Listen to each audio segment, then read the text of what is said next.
Kings of Leon, Molly's Chambers on XFM 104.9. Thanks to Lauren Laverne there for the last few hours. Coming up, we have got some great music, Steve. We've got Kings of Leon, as you heard. We've got Alba, we've got The Darks, we've got Coldplay, Coral, Rolling Stones, we've got some Springsteen, The Smiths. Do you know what I mean? Do you need any more? And with all that, we've still got Pete Skinner with his wacky weather report.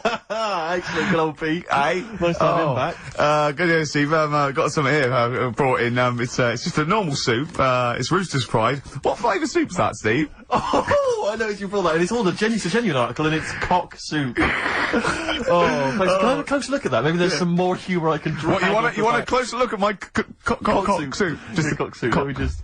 It says here delicious, appetising. 3 to 4 servings. Because you know what I'm thinking of when you're talking about the soup. I'm thinking of innuendo. I'm just thinking of a man's cock. Penises, yeah. Let me just. It's the darkness.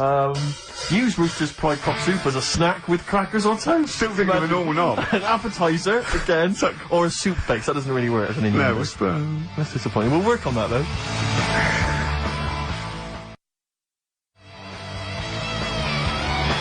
The darkness growing on me on XFM 104.9. Going well, isn't it? I've enjoyed it so far. It's been a bit naughty and everything. Yeah, a bit like, smut. Nothing wrong with that. No. Carl. Alright. Having a good day? Not bad, not bad. Yeah? What mood are you in this week? What we always try to assess each week, you know, it's a bit edgy. He's got a red head. What's all that? You've got a red head all around the side and the front. What's that? Sunburn? No, I think I'm allergic to having my head rubbed. Right. Right, now who would rub your head? That sounds a bizarre thing. Your girlfriend? Weird, isn't it? Yeah. Well, I was rubbing your head. Well, yeah, but I was squeezing his head, fair enough, and he was screaming in agony, and then he went and made me a cup of coffee, and as he came over, just spilt boiling hot coffee on my legs. I'm all wearing shorts, and he went, sorry, just like that. It's like a series of Jackass out there this morning. I mean, my legs are burnt, your head's a little bit red. But apart from that, having a good day? Not bad. I was on the way in today, right, Steve? Walking in? Walking in, always walking in. I get left early and stuff. I like to get in early, get some bits done, that. Yeah. Monkey News, Songs of Phrase. That sort of thing. And living in London, right, there's a lot of shops that open early and stuff, do you know what I mean? People say that's a good thing about London. Yeah. It's almost like 24-hour city and stuff, right? I'm walking in and there's like, you know, you've got your newsagents open. Obviously. You know, selling newspapers and that's good, they've got to be open early. Then you've got your coffee shops, your Starbucks, your... Have a cup of coffee in the morning. Do you know what I mean? They're doing well in the morning. Then you see, like, the odd restaurant, and you think, well, maybe they sort of got the doors open, but they're preparing for lunch, so you think, fair enough. Yeah, I'll let that pass. Yeah. Carrying on walking down the road. Bondage shop. Open. Sure. About 10:30. Yeah. Busy, was it? There's a couple in. Really? Some good offers. 10:30 for a bondage shop. I'm assuming if you're into bondage, though, you stock up at any time, day or night. I mean, you don't... Yeah? Well, I assume it... I suppose you get up and you go, ooh, I've got nothing on, I need to be a bit tied down. Yeah. I need some rope. These clothes are too baggy, I need more belts. Oh, God. I need more straps. Yeah, get some rubber on my face. Weird, don't it? What were you doing in there? So, just having a browse. But, so a bit worried, really, because the things that I've noticed this week, like that's probably a little bit smutty. You've brought your soup in. I just found it out there. Sorry, yeah. It is Rooster's Pride, cock soup, noodle soup mix, chicken flavour. But, I mean, do they not know that is obviously just going to be used on the Graham Norton show and Chris Tarrant when he's doing his show abroad? Yeah. I mean, do you know what I mean? Well, how could they call it cock soup in this day and age? Don't keep saying it. Well, no, it's fine, because you say cock as long as it means the male we've done this. Oh, do you mean the chicken? Yeah, look, it's a picture of a chicken. Yeah, sorry. What did you think it meant? No, I don't know, I don't know, it's in my head. Okay. Sorry. Yeah. But, yeah, there's something else that's a bit sort of... A bit blue? A little bit blue, but then it's real as well, do you know what I mean? Well, it's that a problem. excuses it. Go on. There's a programme We couldn't have said the cock soup if we'd made it up, but because it's real, it's fine. Yeah. We also couldn't have said the cock soup if we'd have meant a male penis. Thankfully we don't, so... We mean a little chicken. Go on. Yeah, this programme was on, it was Wednesday night, something. About this little lad. It was a fella and a woman. At the same time. What was it, like a cartoon with a secret identity? By night? What do you mean? He had both By day a sexes? boy, by night a woman. He had it all. What do you... Sorry, wait. So he had male and female genitalia? Yeah. So what do you call someone that's born like that? Weird. Yeah. Now, what's the term for it? Go on. You know it. We've talked about it before. Aphrodite. Really? So close! Hermaphrodite. Yeah, hermaphrodite. Yeah. That's weird, don't it? Yeah. And he had the ball. Yeah. And he had the... Well, what happened was he was born, right? Obviously. And the doctor said, there you go. Lovely little boy and girl. So the mum was like, what? So he said... No, I don't think the doctor was sarcastic. Yeah, what? I don't think the doctor was, sort of dissing them. Yeah. There you go. What do you mean, doctor? I'll have a look. There's the cock, there's the minge. Alright, see you later. What are you going to call it? But doctor, what do you mean? Have a look. He wasn't sarcastic. He didn't give Doctor, clues. tell me what you mean. Give me a straight answer. He probably went, oh shit, she's got a cock. He didn't go... He wasn't sarky to the parents. No, Anyway. no, but I'm just getting across, do you know what I mean? I always had a little bit just to... Yeah, I know you spice do, it yeah. up, You should spice be it a up. newsreader. Be brilliant. So there's a little kid lying there, Yeah. and the mum says, you know, what am I going to do then? So, the doctor... I mean, I'm condensing this, it was like an hour long. Sure. Yeah. Yeah. So, he says, she said, what will I do? And the doctor said, well, he's not sort of well hung, Right. Oh, so... He's not sort of well on. This doctor I assume has been struck off since for saying these things. It was a real doctor, it wasn't Dr. Fox. Yeah. Right, go on. So the doctor said, so I recommend that we make it a woman, Right. right? So they sort of do a little bit of, Jiggery pokery. a little bit of work. And I don't think that's true, Carl. No, it is, it was on the programme. But I think they can tell really what they were meant to be from their chromosomes, can't they? They can tell whether they're X, Y, Y, or Yeah, X. not just... It's not It's very just- well hung. No, I Yeah. tell you what, because back then, when this was going Yeah, on, no, right, I'm just thinking they might not have had the doctors then thought if you had a kid, right, and you thought, it's a bit ugly, maybe it'll have a better life if it was a fella. If it was a girl and it's a bit ugly and you think it's going to get a hard time. Right, don't talk shite. What? What? That a doctor would go, right, you've had a young girl, I'll tell you what, she's a pig, let's pop a cock on her. Don't No, talk I'm not saying, shite. I'm not saying that. What I'm saying is, say if you have like I say, a girl. I just think it's harder if a girl's ugly and Yeah. she's growing up. Yeah. She has a harder time. Yeah. Don't you agree with that? Possibly, but you don't change someone when they...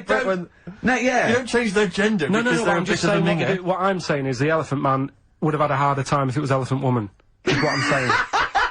But listen to me, listen. What the doctor was saying is, if you get a baby before it's 2, Yeah. back then they thought you could sort of say, well, instead of giving it a go-kart, give it dolls to play with. Right, back when? What are we talking about? The Middle Ages? We put a song on, come back to this. Yeah, it's Bruce Springsteen, Atlantic City. Bruce Springsteen, Atlantic City, on XFM 104.9. Okay, look, have another go, Carl. What were you saying? As an hermaphrodite, yeah, it was born with both sets. The doctor said he's not well hung, let's lose that. Let's get rid of that. Let's make Make it it a into a woman. girl. Okay. I'm with you so far, go on then. So, anyway, gets away with it a little bit in the early years.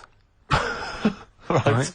Starts going to school, gets away with it a little bit, Sure. right? But then, do you know when you get to that age and your head goes all funny? Like when you're a teenager and you sort of, I don't know, your skull goes... Mine never did. What are you talking about? No. Yes, That what do you sort of mean your head goes all teenage funny? years when you look a bit odd. Do you know what I mean? You go from being quite a good-looking person and then your body starts growing. At a different rate, so, Yeah, you never know you never know till 21 whether you're going to be a looker or not, or whether it's just... Yeah. I know, Right. go on. Yeah, I'm still waiting. So, Your head grew outwards at exactly the same rate, didn't it? That's why it's Your spherical. head grew faster than your hair. He's got a lovely head of hair, but Exactly. just below the skull. Yeah. He's got a little afro in there, Yeah. but it just couldn't get through the follicles. It couldn't catch up the skull. Expanding. Oh, bless him. Oh, come on, Baldy. but the thing is, right, so you see these pictures of the lad stroke woman Yeah. who's trying to be a woman at the age of 14, 15. Sure. Yeah. She's got one of them big heads. Right. Like a lad. Doesn't, you know, she starts having a hard time. She doesn't want to play with the mates, with the dolls and all that. She's more into go-karting and that sort of thing. Gets to an older age. Yep. Decides to go back. Is now sort of with a woman and having a life of a fella. But did he did the doctor keep it for him in case he needed it? No, he's had one put on though. Has he? Where'd he get that from? Dunno, maybe that bondage shop. What do they do when they do that? Do they put on a... What do they do? Maybe someone could call in and tell us. If you're a woman, and you have a... Do you want to speak to someone who's got that information? Yeah, I do want to know. What do they If you've got that information, I don't want to talk to them. Do they construct one? Do they construct it? From plasticine? Or do they whack on a dead one? What? What? Whack on a dead one? Yeah. What?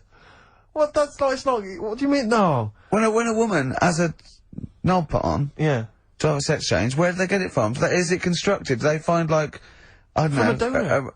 A donut? From a donor. Oh, well, yeah. A donor? A donor, yeah.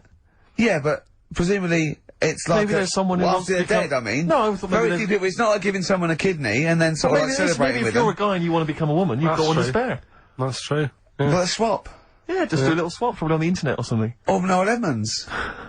What do you mean? On Swap Shop. He's not a man. No, but he could go, we got a fella here who, got a lovely, nearly new, unused piece. Yeah, Keith Chegwin out in kind of Bognor Regis. Wants a couple of tits and a fanny for that, so, call in. It reminds me of the, do you remember the John Wayne Bobbitt story? Which Yeah. it's always seemed odd to me. I never really kind of got all the information. Do you remember that one, Carl, where the woman cut off her husband's penis because he When he was was adulterous or sleeping. something? I think it was sleeping, and she drove off. I think he woke up quite quickly. Yeah, that's so much better than the alarm clock, isn't it? Yeah. And she threw it off. She threw it out of the car into the woods, and he went and found it. Yeah. But imagine if he'd got to the hospital and they'd sewn it back on, and he'd gone, "That's bigger than I remember." I'm not sure this is mine. How many of you cut us where we dump all the knobs? We dump all the knobs down there. Yeah. That was an extraordinary story. And then, bizarrely, he became a porn star. Yeah. Yeah. Very strange life that man's had. Well, it is a bit of a shock to the system, isn't it? Oh, cutting your knob off. I know. Do you remember that, French bloke, the performance artist, like 1910? Do you remember him? No. He, as a performance art, he cut his, in a theatre, he cut his knob off to a crowd of people. Now, what? That's only a one-night trick, though, isn't it? Exactly. Yeah. But what if there'd been a bang outside? They went encore. He went, what? Yeah. Or they looked outside because a car backfired. He went, did you see that? I go, what? I go, oh, just cut the... Did you? Yeah. Think of that. Sacre bleu. I know. French are funny, aren't they? Cutting your knob off for your art. Weird, isn't it?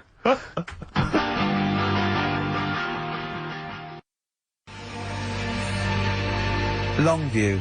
Further on XFM 104.9. As we're having so much fun with penises, I thought perhaps I should just mention... That's a slogan. We should just mention this story, briefly, it's in the paper today. A Russian is selling what he claims is Hitler's mummified penis for £12,000. Yeah. Ivan Zadurprov says his ex-Red Army soldier dad hacked it off as a souvenir after storming the tyrant's Berlin bunker after his suicide in 1945. Yeah. Not... Why did he wait till now? He's found out that, that might get a bit of £12,000. Which doesn't seem a great deal. Doesn't seem a great deal of money, really. Well, it's useless, isn't it? True. You're not gonna be able to use it. It's not gonna be able to... It's not gonna be a donor. Imagine that, if you walked round... Yeah. You'll never...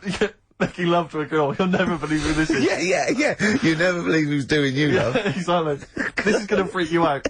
This is, just relax. Exactly. Okay, sit down now. Was that I got a little surprise for you. It was brilliant, yeah? So you enjoyed it? Yeah. Right. Are you a fan of the Third Reich? Exactly. Well, no, awful racist. Okay, let's go a different tack. You did like the sex. I love the sex. Okay, then. Yeah, it's not gonna be Hitler's knob, is it? But, I like the idea that, I mean, you're in the Red Army. Yeah. You've just stormed Berlin. Yeah. 1945. You crash into the bunker. You've gone through terrible. How you've lost 20 million comrades. Unbelievable. Oppression It's everywhere. been going on for years. You're in there, you see the man. Here he is, he's dead. He's dead, the figurehead and leader of one of the most despicable, You turn to your friends, there's a tear in your eye. Yeah. And your immediate thought is, I ought to chop off his todger. Yeah. Yeah. Well, no, I said Bagsy. I said Bagsy is Winkle. I said Bagsy is Winkle outside. Whoever it was. Yeah, I didn't know it was going to be Hitler. Brilliant. It's just, I can't, it just doesn't make sense. It's ludicrous. It's ludicrous. And I don't know how is he expecting to prove this? Because I want some proof. Well, I think that's why he said that. He probably started off with, oh, I've got Hitler's face. And they went, brilliant. Oh, let's have a look at it. What do you mean, let's have a look? Well, just check Hitler's face. Obviously, I know what he looks like. Oh, yeah. No, it's not. Ah, yeah, you know what he... No, it's not his face. What wouldn't you know what it looked like? Well, I mean, no one's ever seen his genitals. That's what I've got. Yeah. I've got his... It's got a little swastika on it.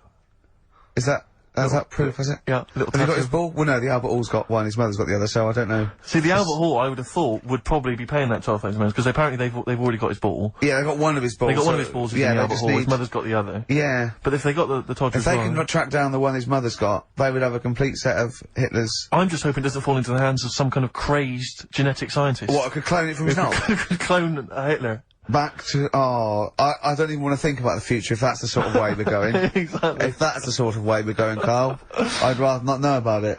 What do you make of it, Carl? Weird, isn't it? It is weird. I mean, I don't want to go on for this too long. We've probably got about a minute left for the first half hour, and I reckon should can this sort of... What, 30 minutes of genital talk? Just quickly, on a Saturday afternoon? There's one in a museum, I think it's like that London Museum. What? One what? Well, do you know like how people are buying weird stuff and that to put in museums? Yeah. There's this device that, I mean, think about it, years and years ago they used to torture people, didn't they? Yeah. Really badly. Mm. And the device that they've got... There's no real good torture, but go on, I see your point. Yeah, but this device, right, think about it, you've done something really bad years ago. Yeah. Right, and you're thinking, oh, what are they going to do? Do you know what I mean? Could do anything here, it could be the end for me. The device they've got is this thing that you put on your bits, as a fella, and it's sort of metal, so it means you can't, sort of, you know, get excited. It puts a stop to you, sort of... That wasn't a torture device. I think it was a Victorian thing to stop, adolescent boys wanking. They used to have things like wrist things as well with, like, spikes on them. It's not a torture device. Isn't that? Well, not really. Imagine that being captured by no, right, you're never going to get an hard on again. Alright. Not really a torture device, is it? And there wasn't that many nice looking women wandering about anyway about then, was there?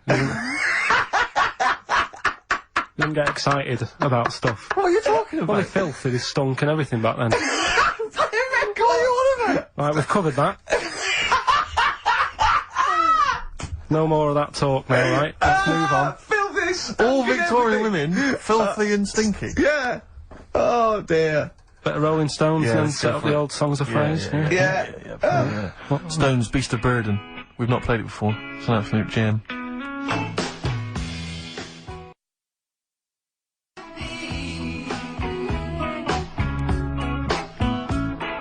The Rolling Stones, Beast of Burden. Can I just take this opportunity, Rick, to say to Sir Mick Jagger, happy 60th birthday this year, Mick. Happy 60th birthday this year. Yeah. Was it today? No, I don't know. Well, otherwise you'd be saying happy birthday to everyone every day. No, because I don't know Mick Jagger, do I? So I'm just taking the opportunity in case he happens to be listening today to wish him a 60th. Happy 60th, or someone who knows him. What about Brian Ferry? What about Brian Ferry? How's Brian? Well, I mean, he's got a birthday this year. I'm not going to wish Brian Ferry a birthday. Happy birthday, Brian. Well.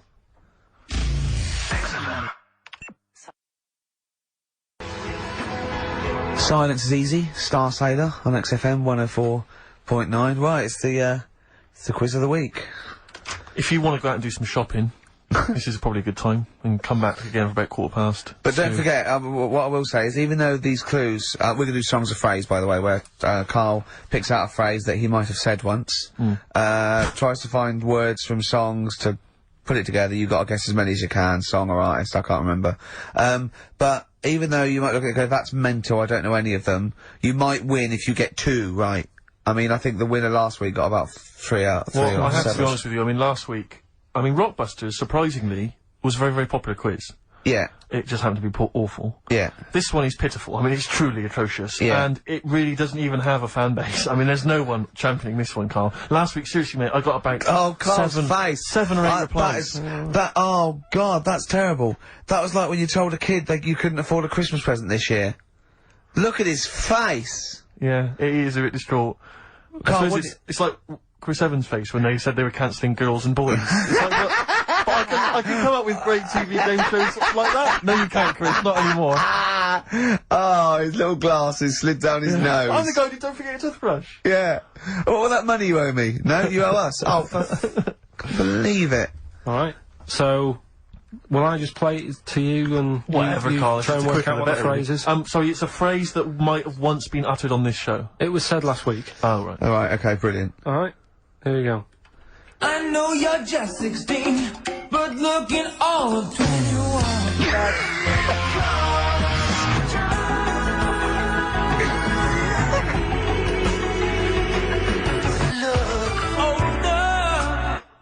Right, I can't hear it. I know what that is. That's ridiculous. What was Right? it? What it is it's something like, right? You're only 16, but you look 26. And the Chinese look older than they are or something, because he said that. The Chinese don't age well. That is mental, Carl. It's the most convoluted, ridiculous, racist piece of material ever to be uttered on radio. Play it again. I know you're just 16, but looking all of 21. That's...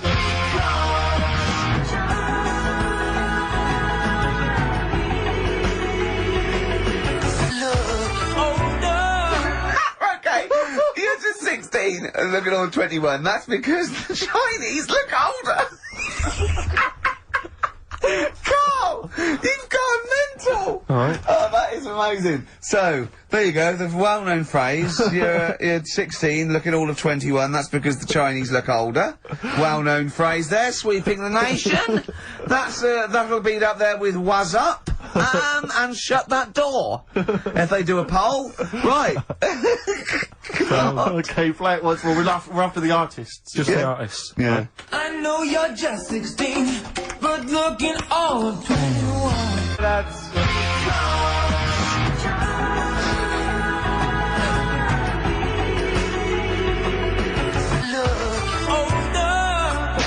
Unbelievable. Alright, let me tell you what the prizes are. We've got, I assume this is the new album from Mower. Everyone's going crazy for Mower. I've not heard people stop talking about Mower. But there it is. We got the new album from the Webb Brothers, which might be quite good. The Polyphonic Spree album, the best dance album in the world ever, which is ideal perhaps if you're having a barbecue and you've got lots of 8-year-old children coming. The Polyphonic Spree, I look at them and I think, well, you know, you're a pretty good band, but if that album sounds like $1 million, you're going to make that 40 quid each. I know, it's extraordinary. I mean... They're the sort of indie equivalent of the So Solid crew. Yeah, you're not going to make any money. The manager's getting 20%. Exactly, yeah. And also on DVD, Red Dwarf Series 1. So, some absolutely barnstorming places. And if you can identify what artist to use in this well-known racist phrase, that's because the Chinese look older. Play it once more, Carl. One more time. I know you're just 16, but looking all of 21. That's...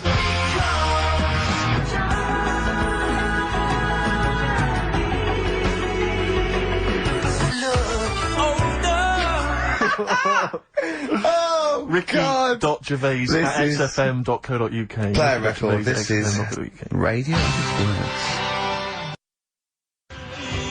Panic, the Smiths on XFM 104.9. Well, we've done the first half hour, which is mainly genital related. Then we've kicked in with some racism. You have to guess what artist. It seems appropriate at this juncture just to mention something that's in the paper today. Dominic Mohan, I know you're a big fan, and as am I.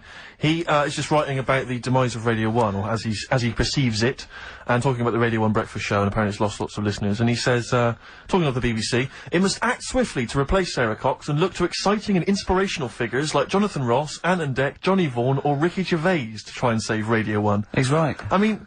He's right. Has he ever heard this show? What is he talking about? All those other acts, they're dynamite. I can't genuinely. That's someone who said I quite like Ricky Gervais Show, but he can't have listened. I mean, can you imagine what we just played? Or in fact, can you imagine the last 50 minutes on Radio 1, on the breakfast show? Well, we could pre-record it though, so I wouldn't have to get up early. Sure. That's not your point, is it? That's not really No, it. your point is the quality of what we're doing, not well, how early it is. Sure. Get it, What yeah. would you provide though, Ricky, do you think, if you went to Radio 1? What sort of, because I mean obviously... Wank, oops. I can do all that. Because I mean obviously our time at XFM is gonna basically... We're running on empty, aren't we? I'd be the furry shreddy. Right. Yeah, so I'd get that. Would you have some wacky catchphrases? I think I would. You'd bring back Holy Fook, presumably. Holy fuck, yeah. Oh, ding dong. Oh, hello, it's my little Chinese neighbour. Hello, what's your name? My name is Holy Fuck. Hello. Look at Carl, he's just going, oh, I don't know why you didn't even do the Chinese accent, that's all. Will that be racist? Okay, sure. I mean, yeah, Sure. it's just his name's Holy Fuck, and there's nothing Nothing wrong wrong or with that. funny about that. Nothing. So yeah, you'd have that. You'd have have crazy that. comedy characters. You'd probably have some wacky quizzes. Yeah. Oh! Oh, look, it's Dirty Old Queer. Hello! No, I'm not. He's a new character to me. I'm quite excited. He sounds very modern and contemporary. Yeah. A new spin Yeah. on Yeah. on an old idea. Yeah. Just tell us a little bit more. Oh, wow, he's an actor, isn't he? And Right. and he likes to, take it up. All right. Well, that's just if anyone from Radio 1 is listening, and Yeah. they've listened to Dominic Mohan in the paper, they thought, yes, you're right, we need some new blood at Radio 1. Ricky Gervais, he's got a myriad of comedy characters. Yeah. Whack, whack, oops. I can do sound You can effects. do sound effects. So- you could probably do funny voices like Chris Moyles, couldn't you? Yeah. Wow. Not as good, but I mean, I can... What about comedy songs like Moyles? Again, not as good, but I mean... Do you remember when Moyles rather hilariously changed the words of This Is My Moment by Martin McCutcheon to This Is My Motor? We listened to it, though, didn't we? Unbelievable. I remember when he was doing a competition, this was pathetic, wasn't it? We were listening to, Radio 1 once on our house, right? And, I don't know why, we just wanted to, I think it was research, wasn't it, for The Office? Yeah. And, he was doing this, he had to phone in with... We were listening to idiots and... No, I'm not saying that. And he was doing this competition, you had to call in with, some, songs that are golf related. And people were phoning up going, drive the cars. He was going, drive the cars, good. And I was on that phone, I must have wasted about 40 quid, and I wanted to get through and go, hello, Chris, it's not Milesy, yeah? It's Derek here, I've got one. Oh, go on then, Derek, what is it? Something like Spandau Ballet with golf cart and that. And I just wanted to, and I waited, and just, I thought the joke's on us. Yeah. I waited that phone bill just to say something stupid. Oh dear. Oh. His show's better than this. Yeah, anyway, if you've got any hilarious golf-related song titles that you'd like What's the to email in, number? What's the number? Oh, let me email in. ricky.gervais@xfm.co.uk. What would a song title be if perhaps we were doing something about, I don't know, air travel? Yeah. If you've got any crazy ideas, email in. We'd love to hear them. Yeah, brilliant. I've got a thought of another golf one. Okay. You know, Duran Duran? Something down the fairway or something, if they wrote that. Alright? That's Girls on the putting green? Or Yeah. something? Alright? Yeah. Oh, hello. Have you introduced you? My name's Holy Fuck. I'm Dirty Old Queer. I could do all that. Ding dong. Whack whack oops.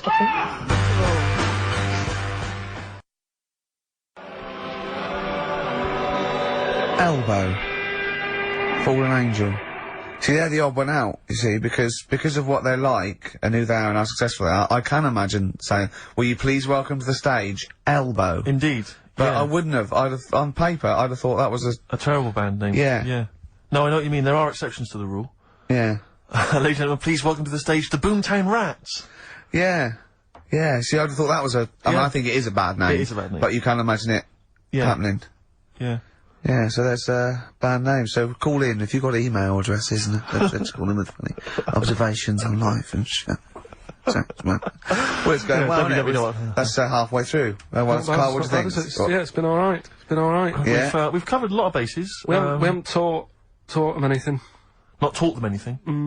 No, I think that- we taught them to tune into a different station. Yeah, but I think Heart 106.2 is probably picking up a few of our listeners as we speak. Yeah. Who's on at the moment? Don't know. Doesn't matter on there, does it? They just sort of...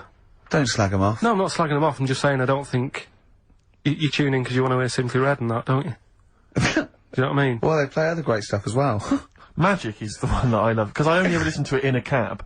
Yeah. If I'm in a mini cab. Good, then that's Magic's on. good. That is a good station. But Magic Good is station. dynamite. But I noticed Yeah. on Magic, the DJs have got like 5-hour shifts. It's incredible. They're on. And they do read their own news. I know. It's like they've cut out any expenditure on that channel. It's just some old records. Yeah. And one guy has to go on for 5 hours, read his own news, his own travel. There's nothing else. I saw a bloke struggling once. He sort of wants to be a bit of a sort of comedian, and he does one link. It's sort of one sort of 15-second link between each record. Goes, that's Celine Dion. There's a story in the paper again that people were late for work, on the underground because there was leaves on the track. Just wondering if leaves are ever late for work because there's people on the track. It's simply red.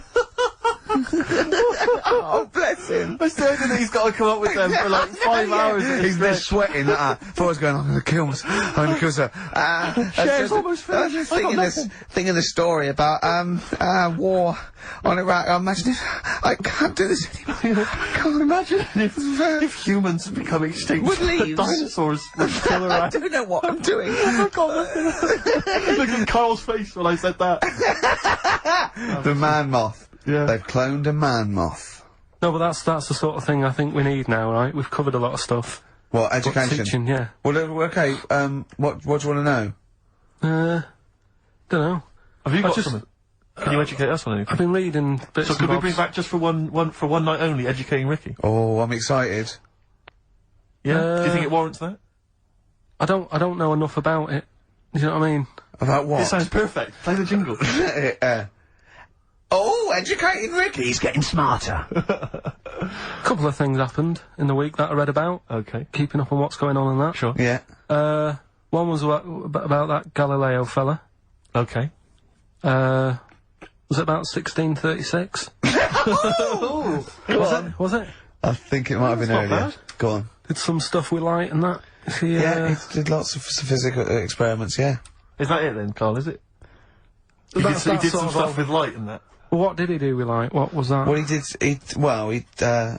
think he invented the first... Telescope. Telescope. So I think it's a particular lens though, and he did experiments where he dropped famously two different weighted balls from Pisa, and they hit the ground at the same time, showing that doesn't matter, the weight doesn't matter, but air resistance does and stuff like that. I think he probably explained it a bit better than that. Yeah, but I'm talking to Karl. Sure. But did they need to know He's stuff? just thinking about pizza. Yeah. Did they need to know stuff like that back then? What do you mean, did they need to know stuff like that? It's just... There weren't people going around going, I've got to drop these two things off the Leaning Tower of Pizza. I just don't know which one's going to land first. Yeah, I need to know. Why do you need to Bring me know that? Galileo. Yeah. It's for a bet. Yeah. No, but if I was knocking about then, I'd be like, stop messing with that. We need a telly. Or, do you know what I mean? I bet he thinks the Flintstones is real. I know. That'd be brilliant. That's what I'd do if I was a caveman. I'd make a telly out of rock. Yeah. And a pelican And a as car a that I cement just mixer. ran along the road with. Yeah, exactly. Yeah, we need the car. Yeah. Well, we haven't really got the internal combustion engine. Can you stick your feet through the bottom? Yeah, just get me a car, for Christ's sake. Anyway, so I learnt that. And Yeah. then, What? He learned his name. Yeah. Other people I learned the Brilliant. name of this week. Oh, if a chimp could watch telly. Go on, Karl, go on. and there was also a fella in the week who said, that women shouldn't be wearing trousers. Why? Because they don't look good in them. Right, and who was this man, and from what era did he- French fella. Last week. Did he mean walk around naked? He just said, women should wear skirts rather than trousers, because no woman looks good in a pair of pants. Right. How old was he? It was probably about 67. Uh-huh. About that, 67, 68. Yeah, yeah. Wasn't happy with that. What do you think? What do you think about that? It's rubbish. Yeah. These are the only things that have caught your eye over the last couple of weeks. This is the entire news. Galileo did something with light. A French fella said women shouldn't wear trousers. See, that to me wouldn't pass as education. It's not education. I don't know where you could ever use that. I don't know when that would ever be applicable to life. I just like reading stuff that sort of reminds me of... Do you know what I mean? If I read it and it gets me thinking, I think that's a good little piece. But, I mean, but surely can't you just sort of like sit near something that vibrates to keep your brain going? Or shake your head every now and again? I mean, what does this do? You mean it makes you start using your brain? But what aspect of a Frenchman said women shouldn't wear trousers got your mind working? What questions were you Because I asking thought after that? that's a bit daft, isn't it? Right? Yeah. Okay, And I it was ends there thinking- with me. There's nothing else. There's nowhere else for me to go on that. He closes Your the mind's gate. still whirring. Yeah, go on. What did you think? Let's go through this. Oh, I wish we could download his I know, thoughts. I know. Just watch it. Yeah. Wouldn't it be great, like a DVD? like a cartoon. Imagine that extra footage on the Office DVD. Yeah, Carl's brain. That would be With a commentary. amazing. Oh, with I a mean is- commentary. Go on. Women wearing trousers and that, right? On the estate that I grew up in. Yeah. On, right? There was a woman about 4 houses down. Right. Rough. She's the She one was, who... or the estate? She was, right. Yeah. She's the one whose kid took a horse into her house. Yes. Right. Now, we won't go over that again. No. If you're a new listener, I think we covered... I think they get That's the all you idea need to on. know. Right. Yeah. Now, she used to wear leggings. Yeah. Now, they're a bad idea. They are a terrible idea. I agree with you there, Carl. If you're a lady of What the colour? Normo persuasion... Were they pink? No, they were sort of black, but with all bits on them. Oh, right. Do you know what I mean? What, Yeah. toast and Just horse bits. droppings? Yeah, go on, yeah. And she used to, she's quite a big woman. Sure. Pauline Quirk, I think Yeah, we well, described her as. Looked like a light bulb when It she was is those bending kind of over in women that are leggings. attracted to leggings. Yeah, I know, yeah. They are drawn to them like a moth. They shoot to a flame. Yeah. She used to wear them, and that's what I remember when I read this piece. And she used to work on one of those sex line things. Right. Right, she used to do that. But What, was she, an engineer? the weird thing with her was, she had big eyelids Right. Go on. that were too big, and this is what I was thinking. What right? do you mean she had big eyelids? How big do eyelids have to be for you to go, they're big eyelids? What was she shoplifting with them? Would she come out of Dixon's with, like, radio stored in them? What do you mean she No, had it big was eyelids? It was another one of them popular things around our way. Do you know? Like, What do you mean popular things? They think didn't people go, have they go, oh, I'll tell you what, they're all the rage. Can I get some big eyelids, please? No. It was just like one of them things that people suffered with. Just big eyelids. They could hardly open their eyes. What do you mean? What do you mean? That's one of them popular things round where I grew up. People had big eyelids, they could hardly open their eyes. What does that mean? What sort of freak town were you born in? You had webbed feet people with big heads, you got women with big eyelids. What does big eyelids mean? Are you confusing her with the horse? Yeah. Did she have hooves? Look, what? Just too much skin. It was like the neck of a chicken, but on the eyes. What's your point? Anyway, so there's this big eyelided woman with the And leggings. that's what I'm saying to you there. That's when I read that story with people with trousers. Yeah. I went from that. Yeah. To into a that. woman who used to have big eyelids. I still don't know the point. But then, and also the other bloke who had the eyelid problem was a mate of mine. Right. His dad had it, and same problem, massive eyelids. I don't know what that means. I don't know what that means. I used to say to my mum, I'm going round to Dave's house, Yeah. and Or to Drew say, Pig, well, as you call it. that's all right, but make sure his dad doesn't take you out in the car because he could hardly. He could hardly see. He had to have his head. He gets to tilt his head back to keep his eyes Make open. sure! Did he have a couple of matches with him at all times? What a load of gobbledygook. I know. In fact, this began as educating Ricky. I know, So it's what, like he was people thinking, with eyelids. But it's like you're supposed to make that leap as well. Yeah. If I mentioned the trousers, Ricky will probably be thinking about people with big eyelids and women wearing leggings. Play a record, Carl. Got nonsense. Adverts. No. Oh, all right.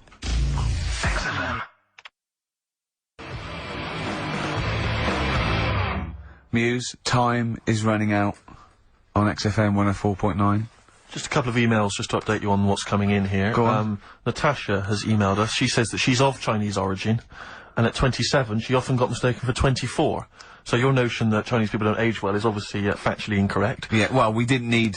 thank you for playing, but I mean, honestly, trust us, Natasha, we didn't need you to tell us that. We know Carl is talking absolute nonsense. Wait till you get to 30. Oh dear, now this is quite a nice email from Paul. He says, let Carl know that I have a Chinese friend called Oi. Imagine the confusing and amusing situations we get into. We're out and about in Yeah. busy Soho. Oi! Does his surname come here? Lightning wit from Carl. Wait That's nice. till you're 30. Yeah, I know. Brilliant. But no, actually, we've had a surprising response to Songs of Phrase this week. Despite the fact everyone has agreed that it's a racialist, they've nevertheless had a go. So keep your answers coming in, because we may as well. You're a hit, Carl. You're a hit. What, have we still got monkey news? Yeah, that's still coming up. Yeah. Later on. We're not doing Cheeky Freak of the Week anymore. We're not. No. No. Don't want to upset people and that. Sure. But there is a good freaky programme on this week. Go on. I think it's on Channel 4. Yeah. Got a woman with a big head on it. No, I think it's BBC Two. Is it? Yeah. Alright, well, look Unless out for there's that. 2 on, because that would be a great week for you, wouldn't it? Brilliant. Won't be coming out. Is that the one when you said... Go on, say what you said when you saw it. The woman with the head Yeah. just said it looks like a cartoon. I just think... That's so mean. I don't want to discuss No, that. it's not mean. It is mean, Carl. Again, Steve, if we were in a restaurant and I'm arranging to meet her, and I said to the guy on the door, I'm meeting, you know, Lisa, or whatever her name is, yeah? Right. What does he look like? Well, looks like a cartoon. I'll be over there. Do you know what I mean? I don't think he'll get mixed up. What would you That's say I'm about saying. me and Steve again? If you were meeting us? No, it just starts getting nasty, doesn't it? I'm meeting, Karl Pilkington. We're very busy. What does he look like? He looks like Charlie Brown grew up. He's got a complete little round, bald head, and he's got a gormless look on his face. He's over there, mate. Yeah. Alright? That started the ball rolling for you, Carl. I love that it's okay to say what you like about people. If you go, yeah, but if I was looking for her in a restaurant... I know, but... Yeah. And why have you arranged to go on a date with this woman? Be a good night out. For her or for you? Well, I'd like to have a chat with her. Do you know what I mean? Just find out what worries her and... Do you know what I mean? Because some girls People worry like about you. those things. Like Yeah. their hair being a mess and that. Yeah. With her, it's like, at least your problems. Do you know what I mean? Fine, alright, well let's move on, mate. We're not doing Cheeky Freak of the Week anymore. No. Let's do something nice. Let's talk nicely about things. What's happened nice in the world, Carl? What do you like in the world? When you get up, when you go, oh, that was a brilliant day, What do you do when you go, oh, that was brilliant? We had a game of snooker. You like snooker, don't you? You and Steve played snooker last week. Yeah, but things are always ruined. Do you know what I mean? I might be having a nice time having a game of snooker. And then, you know, we're having a proper battle. And I'm trying to concentrate on taking a shot, and then you'll say things like, look at his little monkey hands. And I'm going for the black. Do you know what I mean? Yeah. Or maybe I'll say, I'm just going to the toilet. And then one of you will follow me in and peer over the door. Oh, yeah! Tell that one. That was when you were actually in a cubicle sitting down, wasn't it? Yeah. And Steve Merchant's head appeared and went, all right. And you went, what if that wasn't me? Oh, that was great. Doing a George Michael on me. That is one of the benefits of being very tall. You can look over You can look over the stalls, in lavatories. It looks like a giraffe house. You're sitting down there and you look up, right? And he's peering over the top. Oh, the fun we have. Oh, it's great, isn't it? But anything intelligent. It's like the monkeys. We are like the monkeys, aren't we, us three? I wanted to write a thing for the darkness. I want to write like the new monkeys. Like a TV show. Yeah. Do you want to do that? Yeah, alright. Yeah, okay. Well, if they're listening, or their radio show, a record company listening, or their manager, big fan of the Darkness, my favourite. Hang on, don't make a promise Well, like that. no, my favourite band at the moment. We'll do a pilot. Them and the No, Monkeys. but don't make Running that round, promise. speed it up. They can have their songs in it. They can write songs specially for us. What if they can't act? And it's them. They can act. They just act themselves running round. We're getting people like Henry, McGee and that to come in and sort of be the actors. And, Yeah. you know, all those posh actors that appear in Ali G and that. It sounds like a lot of hard work. Yeah? Yeah. Okay, forget it. Knock it on the head. Yeah, let's play Radiohead.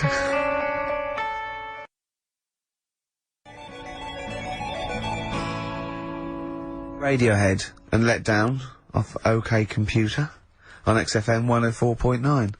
Right, let's think of some nice stuff then. Annoyed how I was yesterday. Go on. Just got off the train, and, guy comes up to me, and he says, excuse me, can you spare some change? I'm from Liverpool, and I'm homeless. And I was so angry. I was in a bad mood anyway, and I just wanted to say to him, well, there's your mistake. Go back to Liverpool. That's why you're homeless. You're in London. Well, he might have been You homeless idiot. in Liverpool and thought... Well, why'd you come down here? Well, where would you rather be homeless? Liverpool or London? Well, Algarve. Well, no, but I mean, I'd certainly... Do you know what I mean? But just, why am I supposed to say I'm from Liverpool and I'm homeless? Why is that supposed to be a persuading factor? Just annoyed me. I thought there was enough problems here already. He's going for a double sympathy vote. Yeah. I'm homeless and I'm a Liverpool. He could have just said I'm from Liverpool. I'd have given him some change. Guys, he was from Manchester once. I gave him my sandwich. Yeah. There's a thing the other night, right, they did this programme, it's only on in London, so if you listen out of London you won't know about it, but it's about, Oxford Street, right? And, About all the thieving that goes it's on and like stuff. thieving, Yeah. you know, drug problems on Yeah. the streets and that. Yeah. You know, what gets on people's nerves, those people with the boards, you know, golf sale and all that. And, there's this bit that concentrated on the homeless problem, right? And he said, you know, this fella looks after the homeless. He goes up to him, says, "How you doing? Are you hungry? Do you need food and that?" He said, "You know, a lot of people worry about the homeless, but we do try and look after them." And the Salvation Army were there, and they said, and this is where they can come if they need anything, if they need any food, or any clothes, if the shoes are worn out. And they said, "Oh, can we have a look at that?" Right? So they go in this little room where all the clothes are, and they go, and there's like a load of jumpers for them in the winter in the cold. And the camera sort of pans across. Load of ties. Right. For the homeless. What? Ties. Ties for the homeless? Round the neck, like, to look smart. No, they use them as belts. I've seen a lot of... Or as a lead for their dog. Yeah. Yeah. What are you talking about, ties? That's what they did. They said, and here's the room with all the stuff in it. Right? Jumpers for the homeless. Jumpers, shirts, trainers. And you got a load of ties. Nobody wanted one. Some evening dress, and they got a formal function. Any cravats? Now, where's the cummerbunds? Yeah. I'm thinking of being homeless outside the Royal Albert Hall tonight. Yeah. That's where the real pickings are. I'm breaking in the back door of the Savoy this evening. Oh, dear. Another charity thing that I was reading about the other day that they're doing. Do they give them trainers? Because I've seen a lot of tramps with new trainers, and I think there must be like a equivalent of a soup kitchen where they get shoes, because that's it must be, yeah. Otherwise, that's weird, isn't it? You blow any money, you beg all day and get a nice new pair of Nike. Yeah, no, don't waste it on clothes. Get some tenants. Get some, special brew. That's the best value. Go on. Some smack. Go on. If you've got a lot of worries, on the street. Little starter bag. Take your mind off it. Yeah, I know. Take your mind off it. Yeah. But that's weird you say that, because, you know, a trainer's the most important thing, because, like, you know all the problems in Africa. Sure. Right? A lot of problems going on there. Yeah. The other day, they're asking for people to send their spectacles to Africa. Right. Would you be happy if you were over there and, like, you're hungry and that? And then they say, "Here you go." Well, yeah, but it must be for a reason. I don't think it's... they've got bad eyes and that. Yeah, I know, but I don't think they go round...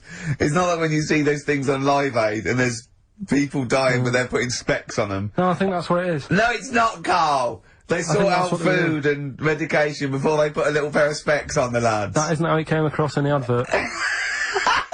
I think they probably walk hand in hand. You know, the people handing out the food are also, you know, walking alongside guys with the specs, and they're handing them out as well. But what have they got to look at? What? They don't own anything. They'll realise how bad everything is. God, it's rubbish here, isn't it? I tell you, I try and help out the world. I've joined a little charity thing. They pay me £5 a month. Yeah. I'm all up for helping. Yeah. But sometimes you think, what can we do? Yeah. You know what I mean? Yeah. What can we do? Okay, what can we do? We can't do anything. Okay. That thing... Play a record. We were talking about the debt the other day. I was reading up on the amount of debt that South Africa are in and that, and it's just like, that's without any shops. Do you know what I mean? If they had shops to spend the money on, there'd be murder. That third world debt isn't because they bought too many smeg fridges from us. It's shopping. Look, who's been shopping? I have. Oh, well, you've gone over the top. You're on a budget now. Yeah, you're getting nothing but grain and blankets for the next year because you go mental. Who just spent £1 billion in dictions? Oh God.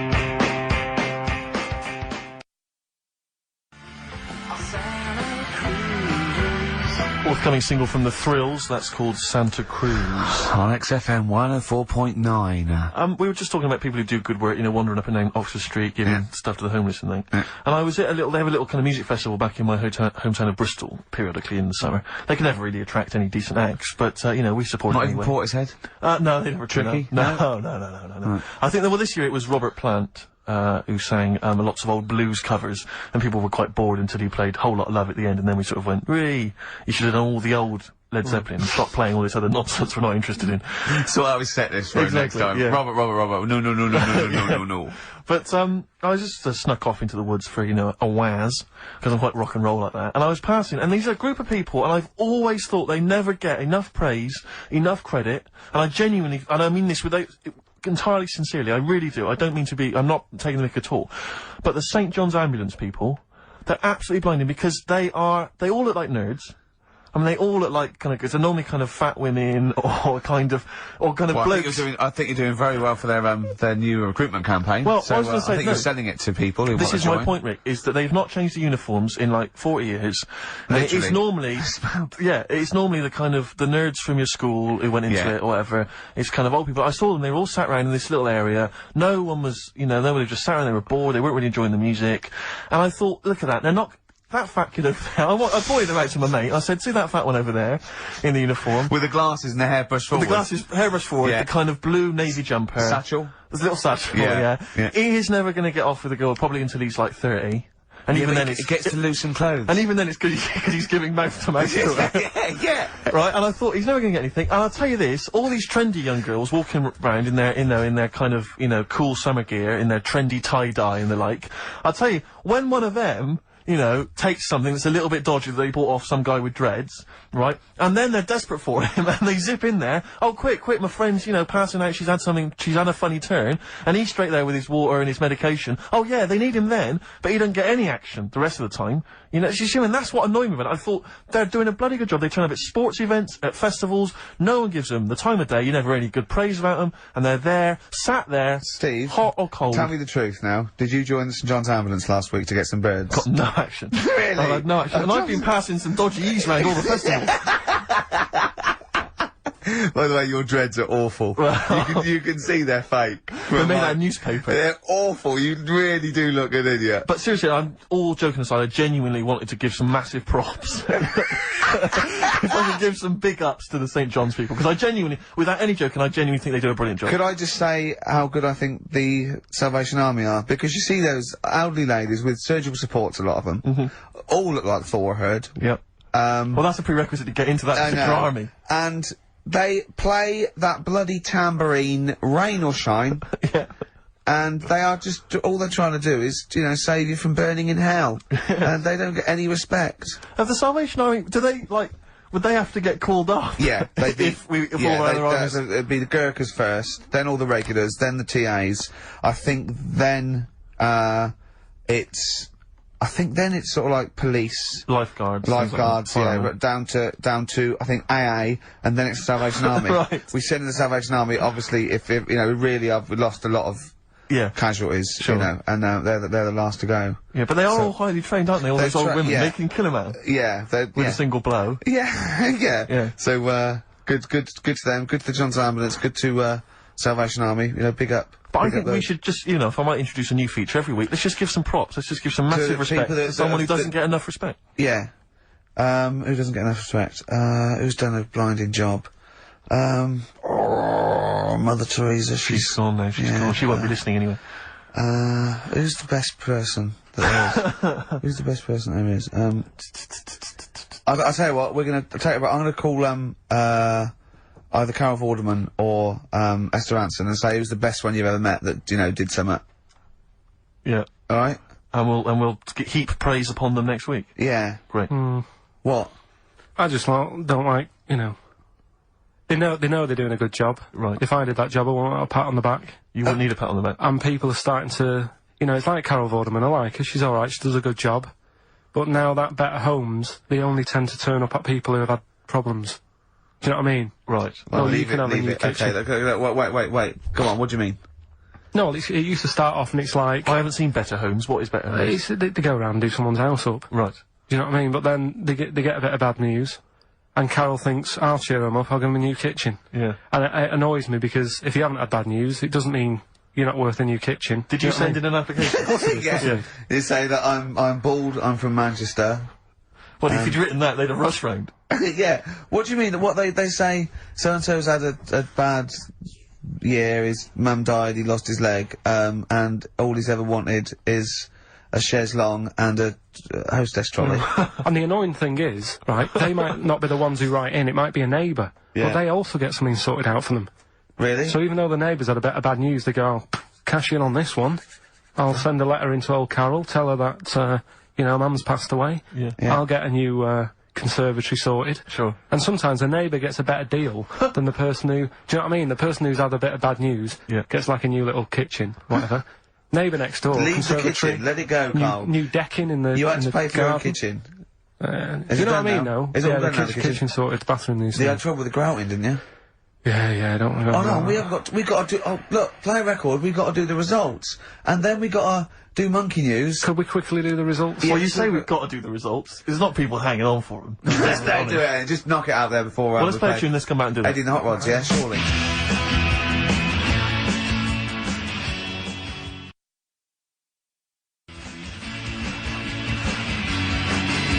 Eddie and the Hot Rods, do anything you want to do. That's uplifting, isn't it? Oh, the drumming. Brilliant. Takes me back, all the way back to 1978 on XFM 104.9. What were you doing? What were your memories? I was actually probably dancing around miming the drums to that in my bedroom. In fact, I remember... Were you nude? No. I remember, I think, I had that What were one you wearing? on a What were you single, wearing? but I'd got it from an old jukebox, so it didn't have a middle. Sure. Right, I think they're called dinked, right?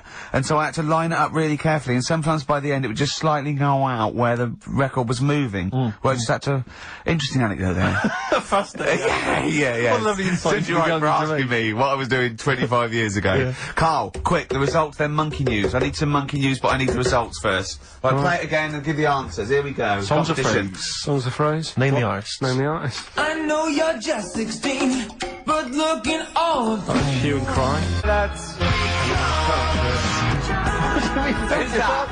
Hang on. It's not our fault. Well, that's Philip Bailey again. That's too little. older. Right, it was... That was Roxette. The look. Yeah. Right, we had, Hue and Cry started it off. Yeah. 16. That was Dean Martin.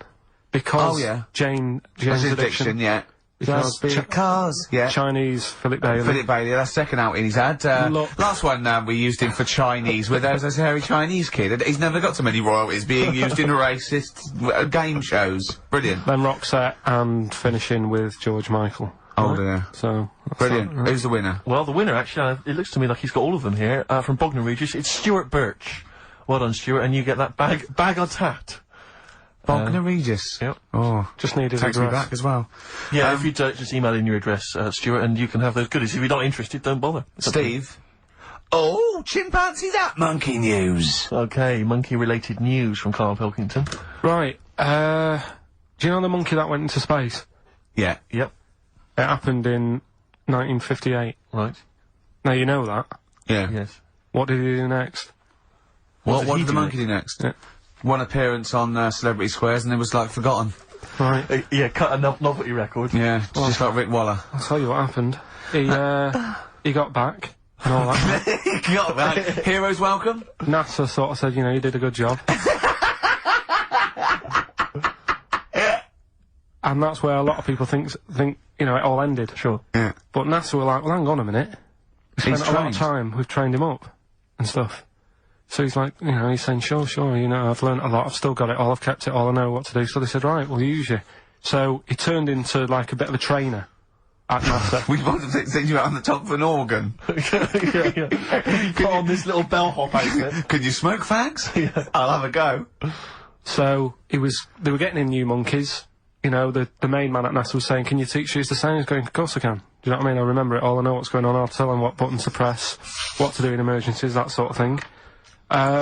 It was technically sort of employed by the army. Right, Because that's can I just fit in here? I don't know the story, Carl, and I might embarrass myself here. You've got an army of people out there that will probably send me an equally deranged email from a different website, but I'm pretty sure when they sent the monkey into space, it was to monitor his physiology. He didn't press any buttons or learn to dock or take off. It was just the effects of weightlessness and space on, basically a primate. I'm pretty sure he was tied in with electrodes to his head. So, Yeah. well, yeah, I'm pretty sure. Okay, I could be people- proved, But even if that were the case, and he had learnt to press one or two very basic buttons. definitely not. Definitely But not. even if it were the case, I'm definitely pretty certain they wouldn't have brought him back to train up Neil Armstrong. Right, definitely. Go Him on. going, Neil, what are you going to say when you come out there? Yeah, Well, yeah. I was thinking of just saying, I'm on the moon. Hello, it's made of cheese. Don't say that. Don't What say about? I've noticed that you got little legs, Yeah. right? But mankind stepped forward. Well, how could I put that? I was just going to say, oh, I'm on the moon, it's great to be here, I wish you were here. I've got to think so. Hi, better than that. Mum. Yeah, go on. Anyway, basically, he got back. They sorted him out with a nice pension. He was happy. Because of, like, the rank that he got, he was like, you know, he had loads of medals and stuff. He said, right, we'll make him a colonel. He got that. Like I say, he got a pension. How was it end? He died in 1969. He was buried with his wife. He passed away. His wife. I'm sure it just goes onto a different website about something completely different. And You're talking about Buzz Aldrin.